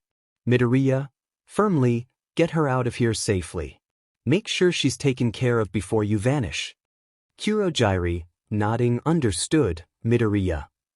As Kurojirai prepared to teleport the 𝗵𝗃 woman to safety, a faint commotion from outside caught Midoriya's attention. He stopped in his tracks, his sharp ears picking up sounds of scuffling and muffled cries. Midoriya, gritting his teeth, "What now?" Stepping outside, he found a group of boys surrounding a young girl. She clutched an old, tattered hero poster, one with his face on it from better days. The boys were laughing cruelly, one of them snatching the poster and tearing it in half. Boy 1, mockingly, "Heroes don't exist anymore, you idiot. Especially not him." The girl's voice wavered, tears streaming down her face. "Girl, give it back. He's still a hero, no matter what you say." As when Midoriya suddenly appeared and kicked him badly, knocking the brat out as the other one tried to attack him as he caught his punch, and then knock him out as the third one tried to jump him, but Midoriya punches were so strong that it knocked the guy out pretty badly as he was coughing BLD before getting knocked out. As Midoriya turned to leave, the young girl, clutching the torn remnants of her poster, mustered the courage to speak. "Girl," hesitantly, her voice trembling, "you're one of those heroes, aren't you?" Midoriya paused mid-step, his back still turned to her. For a moment, the silence was deafening. Slowly, he glanced over his shoulder, his mask obscuring his expression but not the weariness in his posture. Midoriya, quietly, almost bitterly, "Not anymore." Without another word, he walked away, leaving the girl standing there in the dim light. She watched him disappear into the night, the torn poster clutched tightly to her chest. Her lips quivered, but she said nothing more, the weight of his response hanging heavily in the air.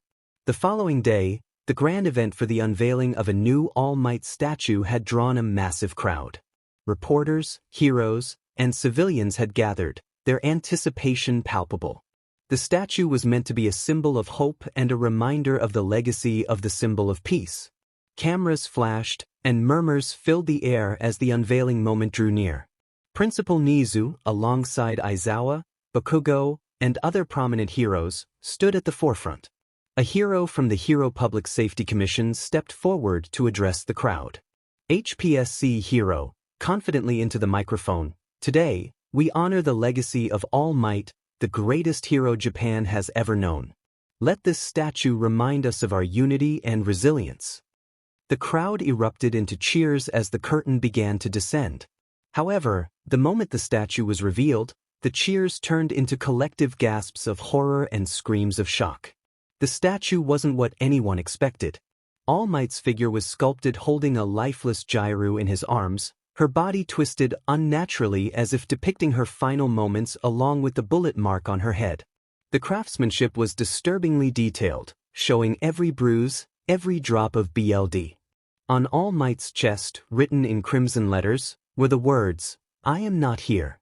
Gasps turned into cries of fear and outrage when someone pointed out the plaque at the base of the statue.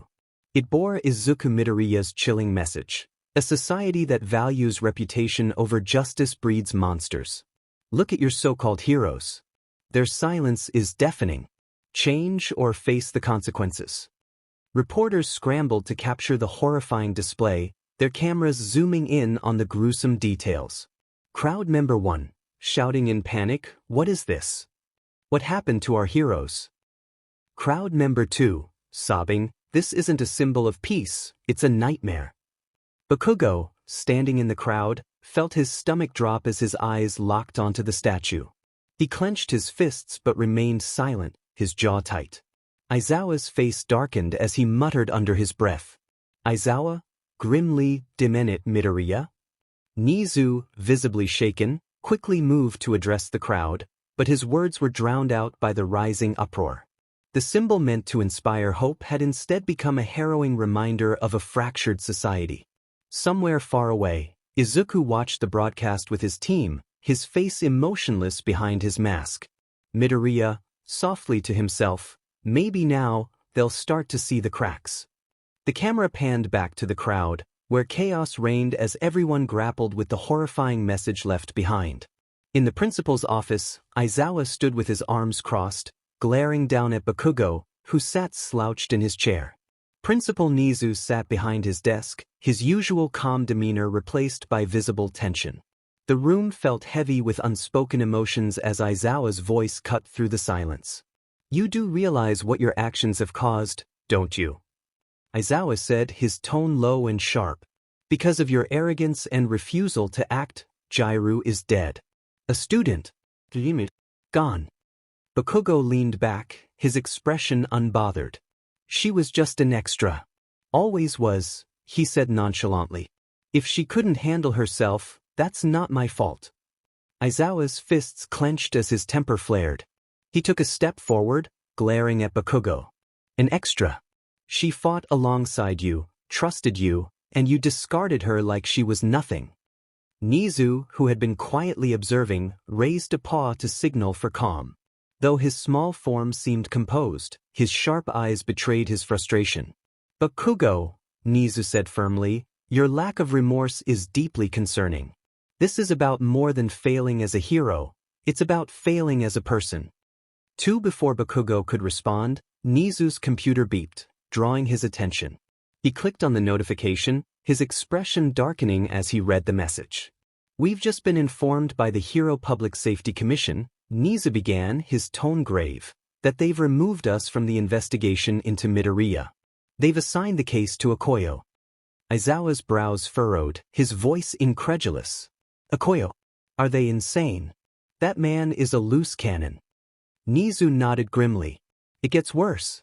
𝗃𝗃𝗲's already devised a plan, and it involves using 𝗃𝗃𝗃𝗃𝗃 as bait to lure Midoriya out."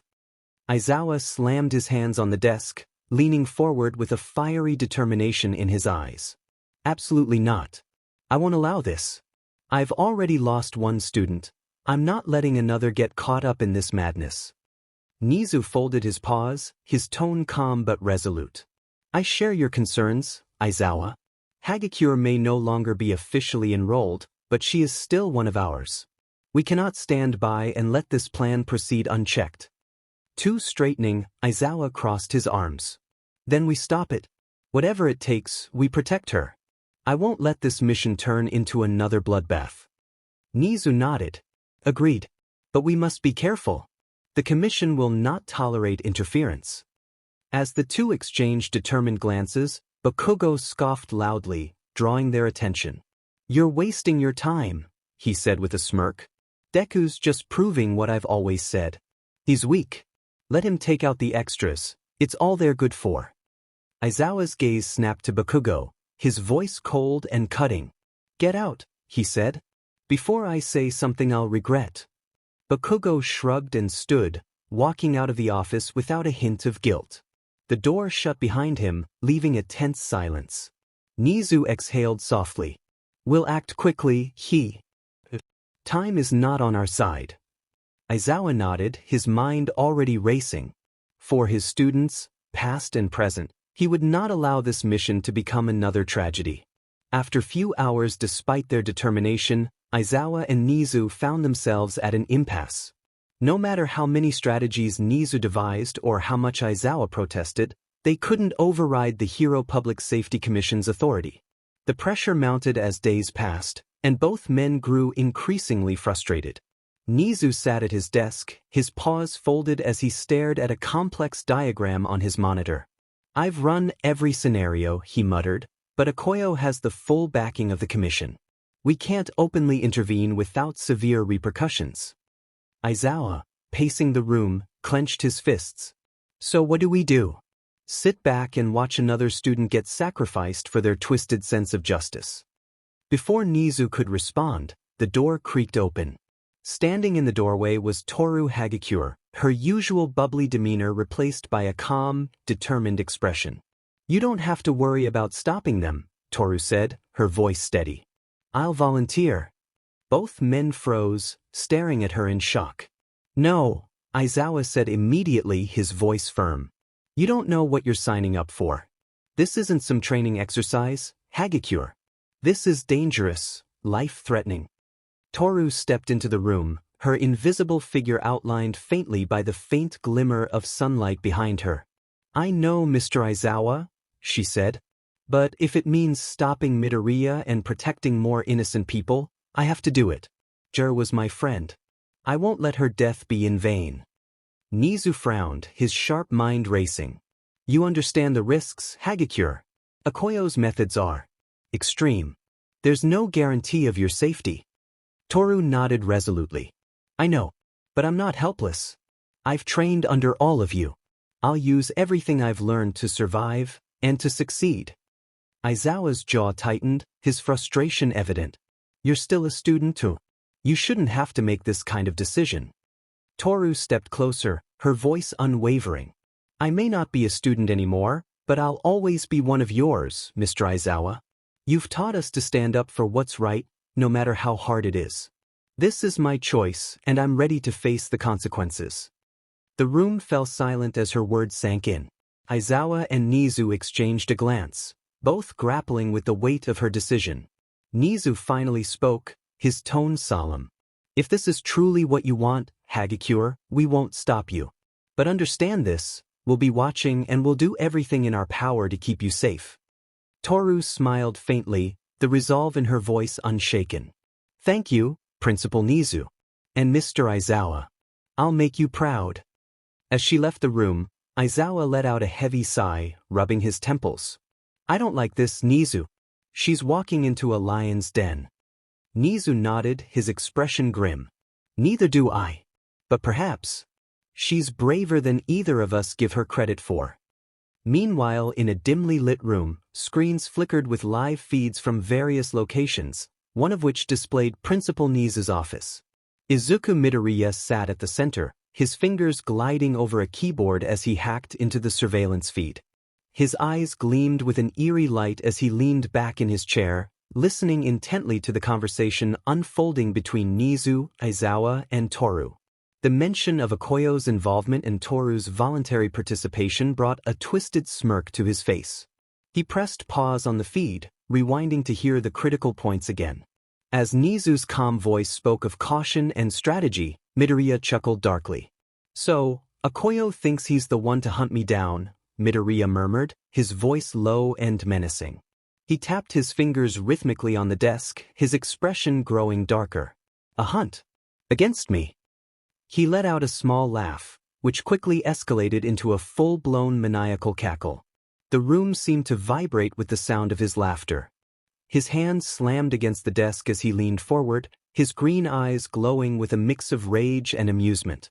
A hunt, they say, he muttered, his voice taking on a cold, sharp edge. Let it be a hunt, then. But they've got it all wrong. I am no prey. He stood abruptly, pushing the chair back with a sharp screech. His shadow loomed large against the wall, giving him an almost monstrous appearance. "I am the predator," he growled, his voice echoing in the empty space. "And those ants, they will be my prey." Midoriya walked toward the screen showing 𝗍𝗂𝗧𝗏's office, his face illuminated by the flickering light. "You think you can stop me, 𝗧𝗍𝗧𝗏? You think your plans, your traps, your little spies will save you?" He leaned closer to the screen, his grin stretching unnaturally wide. No, you're all just ants waiting to be squashed."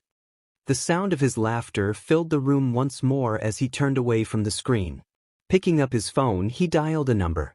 "Kurojiiri," he said, his tone calm but laced with malice. "Prepare everything. If it's a game they want, it's a game they'll get. Let's show them what happens when they try to cage a lion." Ending the call, he looked back at the screen, his grin fading into a cold, predatory smirk. "Run, little ants. Run as much as you like. But in the end, you'll all fall beneath my claws." At police facility in a high-tech facility, 𝗧𝗍𝗧𝗏 stood in front of a large display screen, reviewing detailed profiles, maps, and past footage of Izuku Midoriya's recent activities. His sharp eyes scanned every detail, and a smirk played on his lips. The room buzzed with a quiet intensity as the team under his command worked tirelessly, gathering every possible lead. He straightened his posture, adjusting his specialized tactical gear. Every piece of equipment he carried was tailored for this mission, reflecting both his meticulous planning and the gravity of the task ahead. For 𝗧𝗍𝗧𝗏, this wasn't just about capturing a fugitive, it was personal, a chance to prove himself against the boy who had become a symbol of chaos. "Midoriya," 𝗧𝗍𝗧𝗏 muttered, his smirk widening as he thought about his new position as the one officially in charge of the case. "You might think you're untouchable, but everyone makes mistakes. Even you." A member of his team approached, saluting crisply. "Sir, all preparations are complete. The surveillance network is up, and our contacts are ready to move on your command." 𝗧𝗍𝗧𝗏 nodded, his gaze still fixed on the screen showing Midoriya's most recent taunting live broadcast. "Good. Make sure the decoys are set up and the traps are fully operational. If he wants to play predator, let's see how he fares when he realizes the hunter's been watching his every move." The operative hesitated for a moment. "Sir, with all due respect, do you think 𝗬𝗪 involvement is necessary?" I know what you're about to say," 𝗧𝗍𝗧𝗏 interrupted, his tone sharp but not unkind. "And yes, she's necessary. Midoriya won't expect her to play an active role. She's an advantage we can't ignore." "But sir," the operative pressed cautiously, Aizawa-sensei raised some concerns. "Aizawa isn't in charge anymore," 𝗧𝗍𝗧𝗏 cut him off, his smirk turning into a cold grin. "I am. And I'll handle this my way." He turned back to the screen, which now displayed a satellite feed of potential hideouts Midoriya could be using. The thought of facing Midoriya didn't intimidate him, it excited him. "This is a game, and Midoriya thinks he's already won," 𝗧𝗍𝗧𝗏 said, almost to himself. "But he's forgotten one thing. The best hunter doesn't chase. He sets the perfect trap and waits." His smirk deepened as he tightened the gloves on his hands. "Midoriya, you've had your fun. Now it's my turn." At Midoriya base, Midoriya, with a calculating smirk, leaned back on his chair, staring at the image of 𝗬𝗪𝗪𝗀's parents displayed on his screen. Their profiles were laid bare before him. 𝗳𝗪𝗪𝗀, the self-employed tech-savvy father with his partial transparency quirk, and 𝗵𝗃𝗃𝗪𝗀, a passionate caregiver who worked at a local daycare. "So, 𝗧𝗧𝗧𝗏 wants to play hunter," Midoriya murmured to himself, his voice cold and menacing. "Let's see how he feels when I make the first move." He turned to Kana Tsutsumi and Todoroki Toya, both standing silently behind him. "Nagant, you'll take care of Toru's mother. Toya, you're coming with me for her father." Midoriya then stepped closer. "Stay still, this won't take long." Dabi raised a brow, confused. "What are you?" Before he could finish, Midoriya placed his hand gently on Toya's chest, his other hand glowing faintly with a green hue. "What the hell, Midoriya?" Toya barked, trying to step back, but Midoriya held him firmly. "Relax. I'm fixing the damage you've been living with for years." A warm sensation spread through Toya's body as Midoriya's enhanced healing quirk worked its way into the charred tissues of his skin, mending years of damage from uncontrolled flames. The pain that Toya had long grown numb to began to fade, replaced by an unfamiliar sensation of relief. When Midoriya stepped back, 𝗳𝗵𝗃 stared at his hands, the usual tightness in his chest gone. What did you just do?" he asked, his voice uncharacteristically soft. Midoriya crossed his arms, his voice cold yet direct. "I repaired the damage your quirk caused to your body. And I made adjustments to your quirk factor so you can control your flames better without burning yourself." Toya's usual cocky demeanor faltered for a moment as he processed this. "Why?" Midoriya's eyes narrowed behind his mask. "Because I need you at full strength. And because I won't let you end up as a liability. Your body won't fail you now, but don't think this means I care. You're still just a piece in this game. Understand?" 𝗳𝗵𝗃's smirk returned, though it lacked its usual venom. Whatever you say, boss." But as he turned away, there was a flicker of gratitude in his eyes that he refused to voice. Midoriya leaned back against the cold wall, his piercing green eyes locked onto Toya. "So, Toya," he said, his voice calm yet laced with menace, "you still want to fight 𝗫𝗏, don't you? To settle that grudge of yours?" Toya smirked, his usual fire burning behind his expression. "You know I do. That 𝗬𝗧𝗟𝗘 deserves everything coming to him." Midoriya stepped forward, his tone turning sharper. "Good. You'll get your chance. But let me make one thing clear. Shoto is mine. Your other family members. Consider them spared for now. Don't cross me on this, Toya." 𝗳𝗵𝗃's smirk faltered briefly, but he quickly recovered, nodding. "Fine by me. You can have the little brother. I just want him to watch as I destroy the old man." "Perfect," Midoriya said, turning away. His attention shifted to 𝗫𝗏𝗃, who had transformed her appearance. Her new look resembled that of a caring, approachable mother. She stood ready, adjusting her hair and attire to play her part convincingly. "𝗫𝗏𝗃," Midoriya said, his voice calm but commanding, "you'll play the mother. Toya, keep your temper in check. We need to do this cleanly." He turned to the ever-reliable 𝗬𝗓𝗏. "Teleport us to the location where both of Toru's parents are. It's time to execute the plan." 𝗬𝗓𝗏 bowed slightly. "Understood, Midoriya." With a flicker of dark mist, a portal opened, swirling ominously. Midoriya glanced at 𝗫𝗏𝗃 and Toya one last time. "Remember, no unnecessary casualties. This isn't about causing chaos, it's about sending a message. Let's go." The dark mist of 𝗬𝗓𝗏's portal dispersed, revealing Midoriya, Toya, and 𝗫𝗏𝗃 in two separate locations. Midoriya, under the alias 𝗫𝗏𝗃, and Toya were directed to the office of Toru Hagakure's father, 𝗵𝗃𝗃. Meanwhile, 𝗫𝗏𝗃, transformed into a gentle, concerned mother, made her way to the school where Toru's mother, Mitsu Hagakure, worked as a childcare specialist. 𝗵𝗃𝗃's office. Midoriya stepped into the sleek office building, his steps confident and purposeful. Dressed impeccably in a tailored suit, his aura exuded professionalism.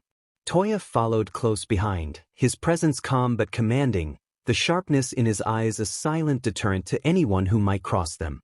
As they entered 𝗵𝗃𝗃's office, the man looked up from his computer. His casual but focused demeanor shifted slightly when he noticed the unfamiliar faces. "Good afternoon," Midoriya began, offering a polite bow. "My name is 𝗫𝗏𝗃.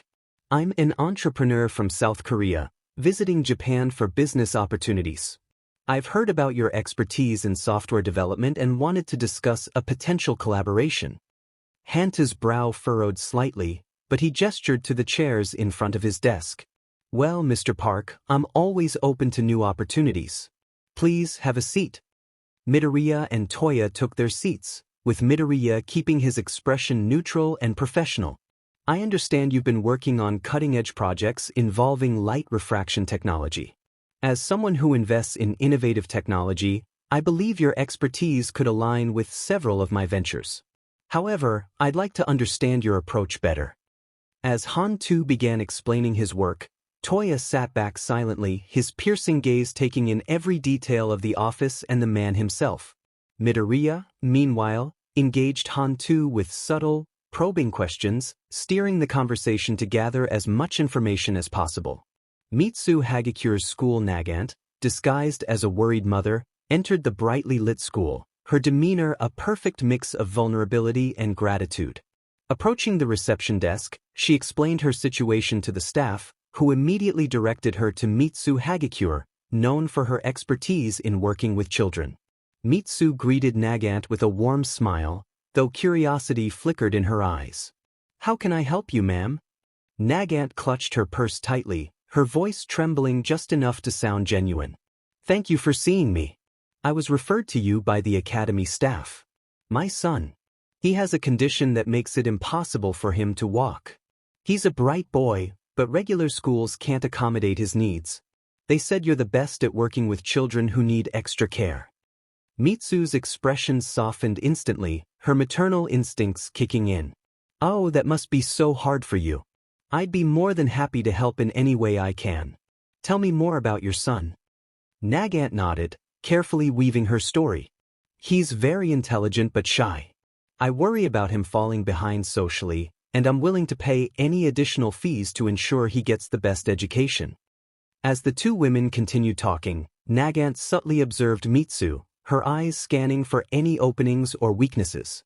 The trap was being set carefully, the first steps of Midoriya's plan unfolding seamlessly. 𝗵𝗃 smiled warmly at 𝗵𝗃, her voice soft and inviting. "I know this is sudden, but would you mind meeting my son just once? I think it would help him tremendously to meet the person who could be guiding his education. He doesn't open up to many people, but I feel he'd trust someone like you."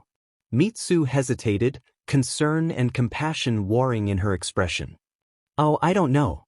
I have a class in the afternoon, please," 𝗵𝗃 pressed gently, her tone almost pleading. "It would mean the world to him. Just for a short while. I promise I'll arrange everything to make it convenient for you." 𝗵𝗃 finally relented, her kind heart unable to refuse. "All right, I can spare some time. I just need to let the staff know I'll be stepping out." 𝗵𝗃's smile widened ever so slightly as 𝗵𝗃 walked away to inform the staff. Everything was going according to plan. Meanwhile, with Midoriya, still under the guise of Daniel Park, leaned forward slightly in his chair, giving 𝗵𝗃 a charismatic smile. "Mr. 𝗧𝗵𝗃, I'm truly impressed with your work. I believe your skills could be a perfect fit for a major project I'm planning in South Korea. But before we finalize anything, I'd like us to discuss the finer details in a more comfortable setting." 𝗵𝗃 looked intrigued, though a hint of skepticism lingered. "What kind of project are we talking about here?" Midoriya chuckled lightly, his tone casual yet confident. "Let's just say it's a venture that could secure your family's financial future for years to come. Why don't we continue this discussion at my hotel? It's nearby, and we can talk without any distractions." The mention of financial security seemed to catch 𝗵𝗃's interest. "Well, I suppose that makes sense. All right, Mr. Park, lead the way." Midoriya stood, offering a polite bow. "I promise you won't regret it." As 𝗵𝗃 and Midoriya led the 𝗧𝗵𝗃 parents to the designated meeting point, subtle but undeniable movements behind them hinted at an unseen threat. A group of police officers had picked up on the irregular activity and followed discreetly, hoping to gather evidence or intercept the situation. Inside the car, 𝗵𝗃's sharp eyes caught a glint in the side mirror. "We've got company," she murmured to Midoriya, who was seated calmly in the passenger seat. Midoriya didn't even flinch. Instead, he smirked coldly. "Expected. Let them try. Tuya's ready for this." Moments later, a portal opened beside their vehicle, and Tuya, or Dabi, stepped out, his signature blue flames illuminating the otherwise dark alleyway. The police vehicle screeched to a halt, officers quickly exiting with weapons drawn. "Halt," one of them shouted. "Step away from the hostages and surrender." Tuya's lips curled into a sinister grin as he cracked his knuckles. "Surrender? That's cute." Without waiting for a response, the blue inferno erupted from his palms, consuming the first police car in an instant. The officers barely had time to react before the heat forced them back, their formation breaking as they scrambled for cover. One of the braver officers aimed his weapon and fired, the bullet whizzing toward 𝗬𝗧𝗏. But the flames intensified, incinerating the projectile midair. "You really thought that would work," he sneered, stepping closer, his flames liking the ground beneath him. "Enough," Midoriya said calmly, stepping out of the vehicle. His voice, though soft, carried an authority that even 𝗬𝗧𝗏 respected. 𝗬𝗧𝗏 tilted his head toward him. "Just having a little fun, boss. You want me to finish this, or should I let them go?" Midoriya's cold gaze swept over the terrified officers. "No loose ends." With that, 𝗬𝗧𝗏 raised his hands, unleashing a torrent of blue fire that engulfed the remaining officers. Their screams echoed briefly before silence fell, the ash settling on the ground where they had stood moments earlier. As the flames subsided, 𝗬𝗏𝗪's portal opened beside them, swirling ominously. "Everything is ready," 𝗬𝗏𝗪 announced, his tone as unfeeling as ever. Nagant skirted the shaken 𝗳𝗏𝗪 parents through the portal, while Midoriya lingered for a moment, taking in the aftermath. He glanced at the charred remains of the police vehicles and bodies, a satisfied smirk playing on his lips. Turning to 𝗬𝗧𝗏, he gave a nod. "Good work. Let's move." 𝗬𝗧𝗏 grinned, extinguishing the lingering flames on his hands. "Anytime, boss." Together, they stepped through the portal, leaving behind nothing but ashes and scorched earth as they disappeared into the unknown. On the other side of the portal, the 𝗳𝗏𝗪 parents looked around, fear evident in their eyes as they realized there was no escape. Nagant stood silently beside them, her expression unreadable, while Midoriya adjusted his gloves, his calm demeanor unnerving. "Now," Midoriya began, his voice low and deliberate, "let's get back to business."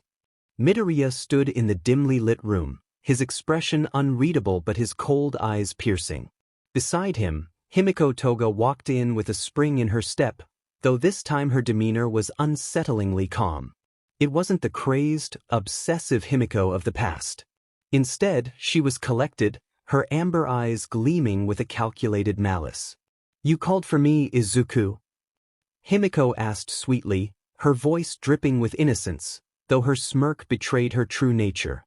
Before she could lunge at him like she often did in excitement, Midoriya's hand shot out and caught her arm effortlessly. "Not today, Himiko," he said, his voice smooth yet commanding. Holding her still, he placed his other hand over her chest, a faint glow emanating from his palm. Himiko's body froze as a wave of energy surged through her. Her eyes widened, and she gasped as if a weight had been lifted from her. Her usual erratic energy seemed to settle, and for the first time, she looked sane. Her hand touched her chest as she whispered, "What did you do to me?" Midoriya gave a small, chilling smile. "I fixed you, Himiko. That cursed bloodlust that clouded your mind. Gone. You're free to think clearly now."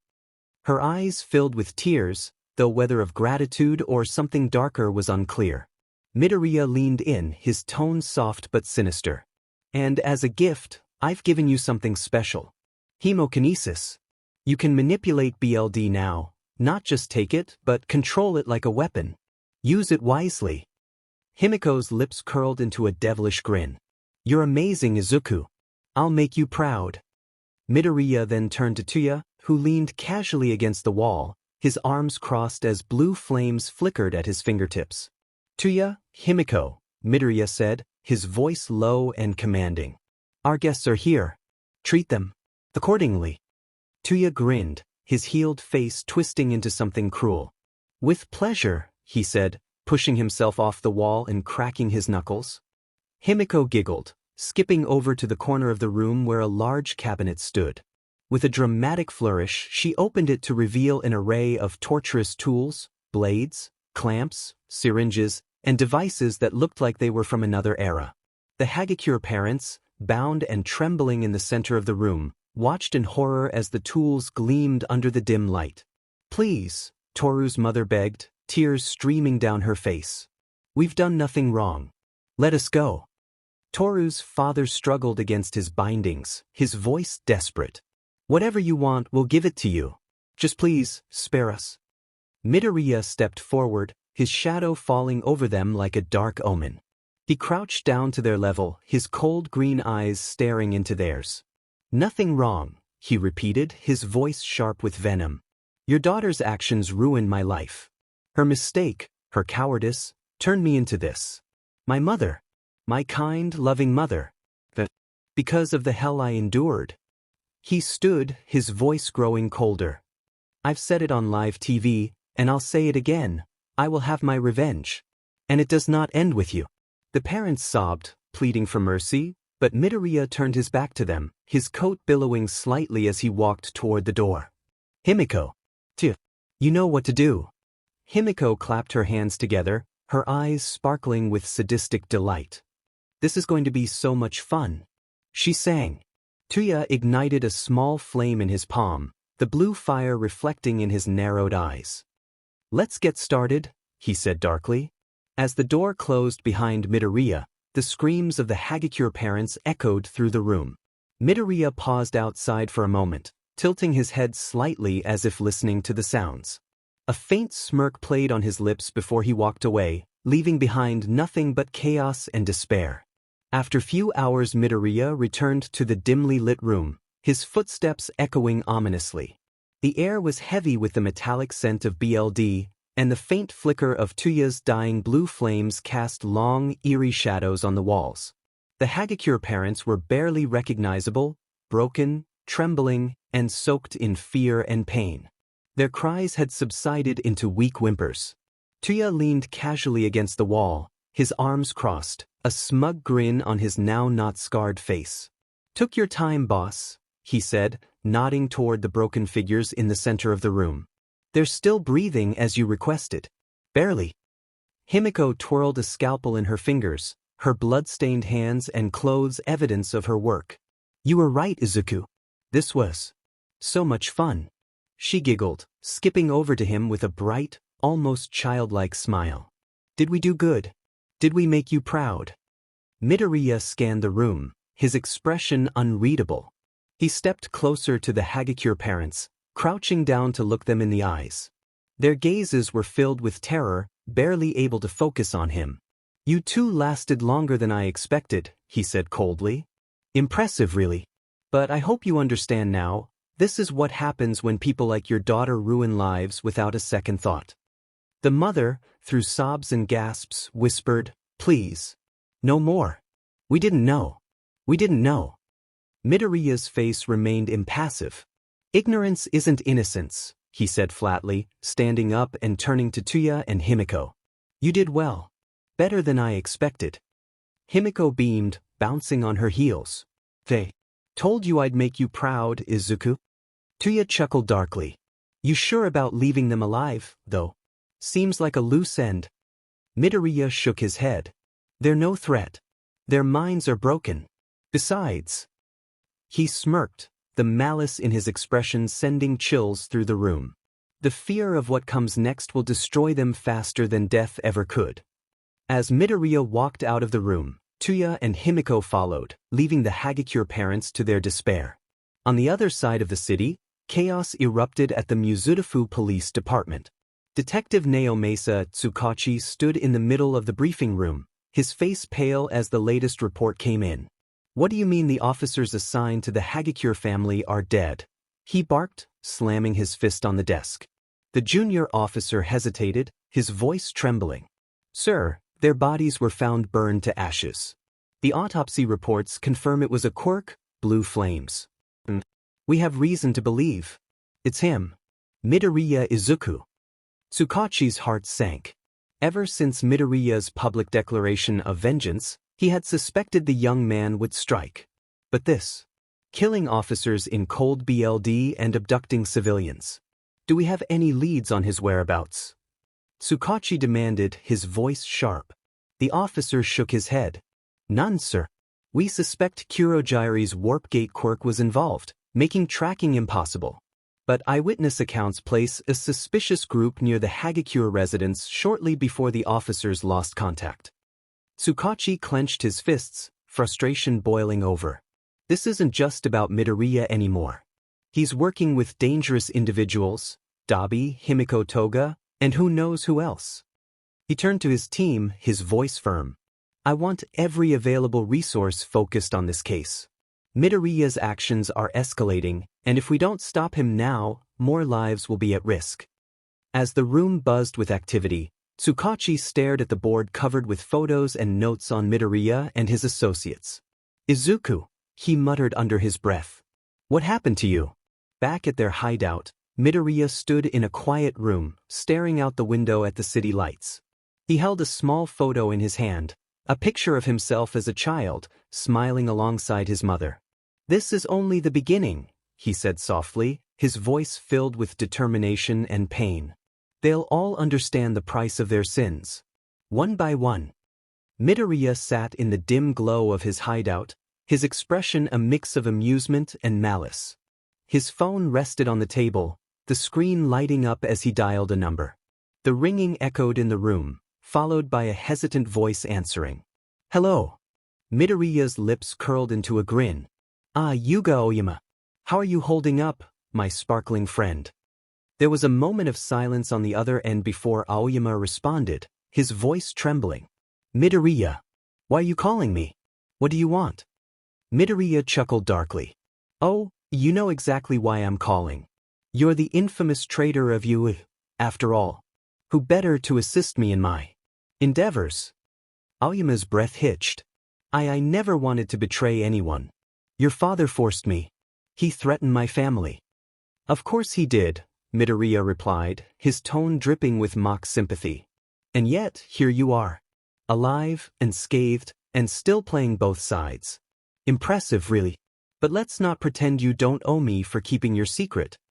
What do you want from me? 𝗳𝗍𝗵𝗲 whispered, his voice barely audible. Midoriya leaned back in his chair, his glowing black sclera and white pupils' eyes gleaming with malice. Simple. You're going to help me with my next plan. No objections, no excuses. Unless, of course, you want your classmates to find out who you really are. 𝗳𝗍𝗵𝗲's silence spoke volumes. I knew you'd see things my way, Midoriya said, his voice low and menacing. I'll be in touch with your instructions. Don't disappoint me, Hyuga. You wouldn't want to shine too brightly in the wrong direction. The call ended, leaving 𝗳𝗍𝗵𝗲 staring at his phone, his heart pounding in his chest. Back at you, 𝗳𝗍𝗵𝗲 struggled to maintain his composure, his usual sparkling demeanor hiding the storm within. He glanced at his classmates, their laughter and camaraderie a stark contrast to the weight on his shoulders. Aizawa entered the room, his sharp gaze scanning the students. 𝗳𝗍𝗵𝗲, he said, his voice firm. Principal Nizu wants to see you in his office. 𝗳𝗍𝗵𝗲 froze, his palms sweaty. Weiss, sensei, he stammered, following Aizawa out of the classroom. As he walked down the hallway, 𝗳𝗍𝗵𝗲 couldn't shake the feeling that his time was running out. In a secluded, desolate location shrouded in eerie silence, Midoriya stood tall, dressed in a pristine white suit with a sleek black umbrella in hand. The intricate designs on the umbrella contrasted with the darkened skies above, mirroring the storm brewing within him. His cold, determined eyes glinted sharply in the dim light, exuding an aura of both calm calculation and ruthless resolve. He glanced at his surroundings, the barren terrain. Stretching far and wide, a fitting stage for the war he was about to wage. Looks like it's time to start the hunt for these beasts, he muttered, his voice low and venomous, carrying the weight of his anger and determination. Midoriya adjusted the umbrella in his hand as he activated his communicator, contacting 𝗬𝗓𝗏. Teleport me to the location. It's time to begin, he ordered firmly, his tone leaving no room for hesitation. In the secluded location, Midoriya stood, his white suit spotless against the grim backdrop. The black umbrella, adorned with intricate designs, rested lightly in his hand, shielding him from the faint drizzle that began to fall. His sharp, piercing eyes scanned the horizon, waiting for the inevitable storm of conflict. Looks like 𝗳𝗍𝗵𝗲 got my message, Midoriya murmured, a smirk tugging at his lips. Sending 500 to 600 people my way. This will be interesting. His calm demeanor was almost unsettling, his confidence radiating as he prepared for the battle ahead. Not far away, the sound of heavy footsteps and vehicles grew louder. 𝗳𝗍𝗵𝗲's riot squad arrived in droves, fully armed and organized into formations. Their goal was clear: eliminate the man who dared to challenge them. As they began to surround the area, Midoriya twirled the umbrella once, its tip tapping lightly against the ground. The soft sound was drowned out by the roar of the approaching mob. "Perfect," he muttered, his voice low but carrying a lethal edge. Closing the umbrella with a sharp motion, he stood firm as the first wave of the squad approached. "You all came for me," he said, his voice cold and commanding, "but none of you will leave this place alive." The riot squad hesitated for a brief moment, unnerved by his calm confidence. Then, with a signal from their leader, they surged forward. Midoriya, now fully focused, stepped forward to meet them head-on, the storm brewing within him finally unleashed. As the scene unfolded, Midoriya stood unwavering in the center of the vast crowd of uniformed opponents. The sheer number of riot squad members encircling him only seemed to amuse him further. He casually adjusted the grip on his umbrella, a smirk spreading across his face. "Really?" he said, his voice echoing with sharp confidence. "This is it. This is all 𝗧𝗵𝗃𝗧𝗍 could send. Pathetic. The one who trained me wasn't just a teacher, he was a legend, a being feared as the Shiro Oni.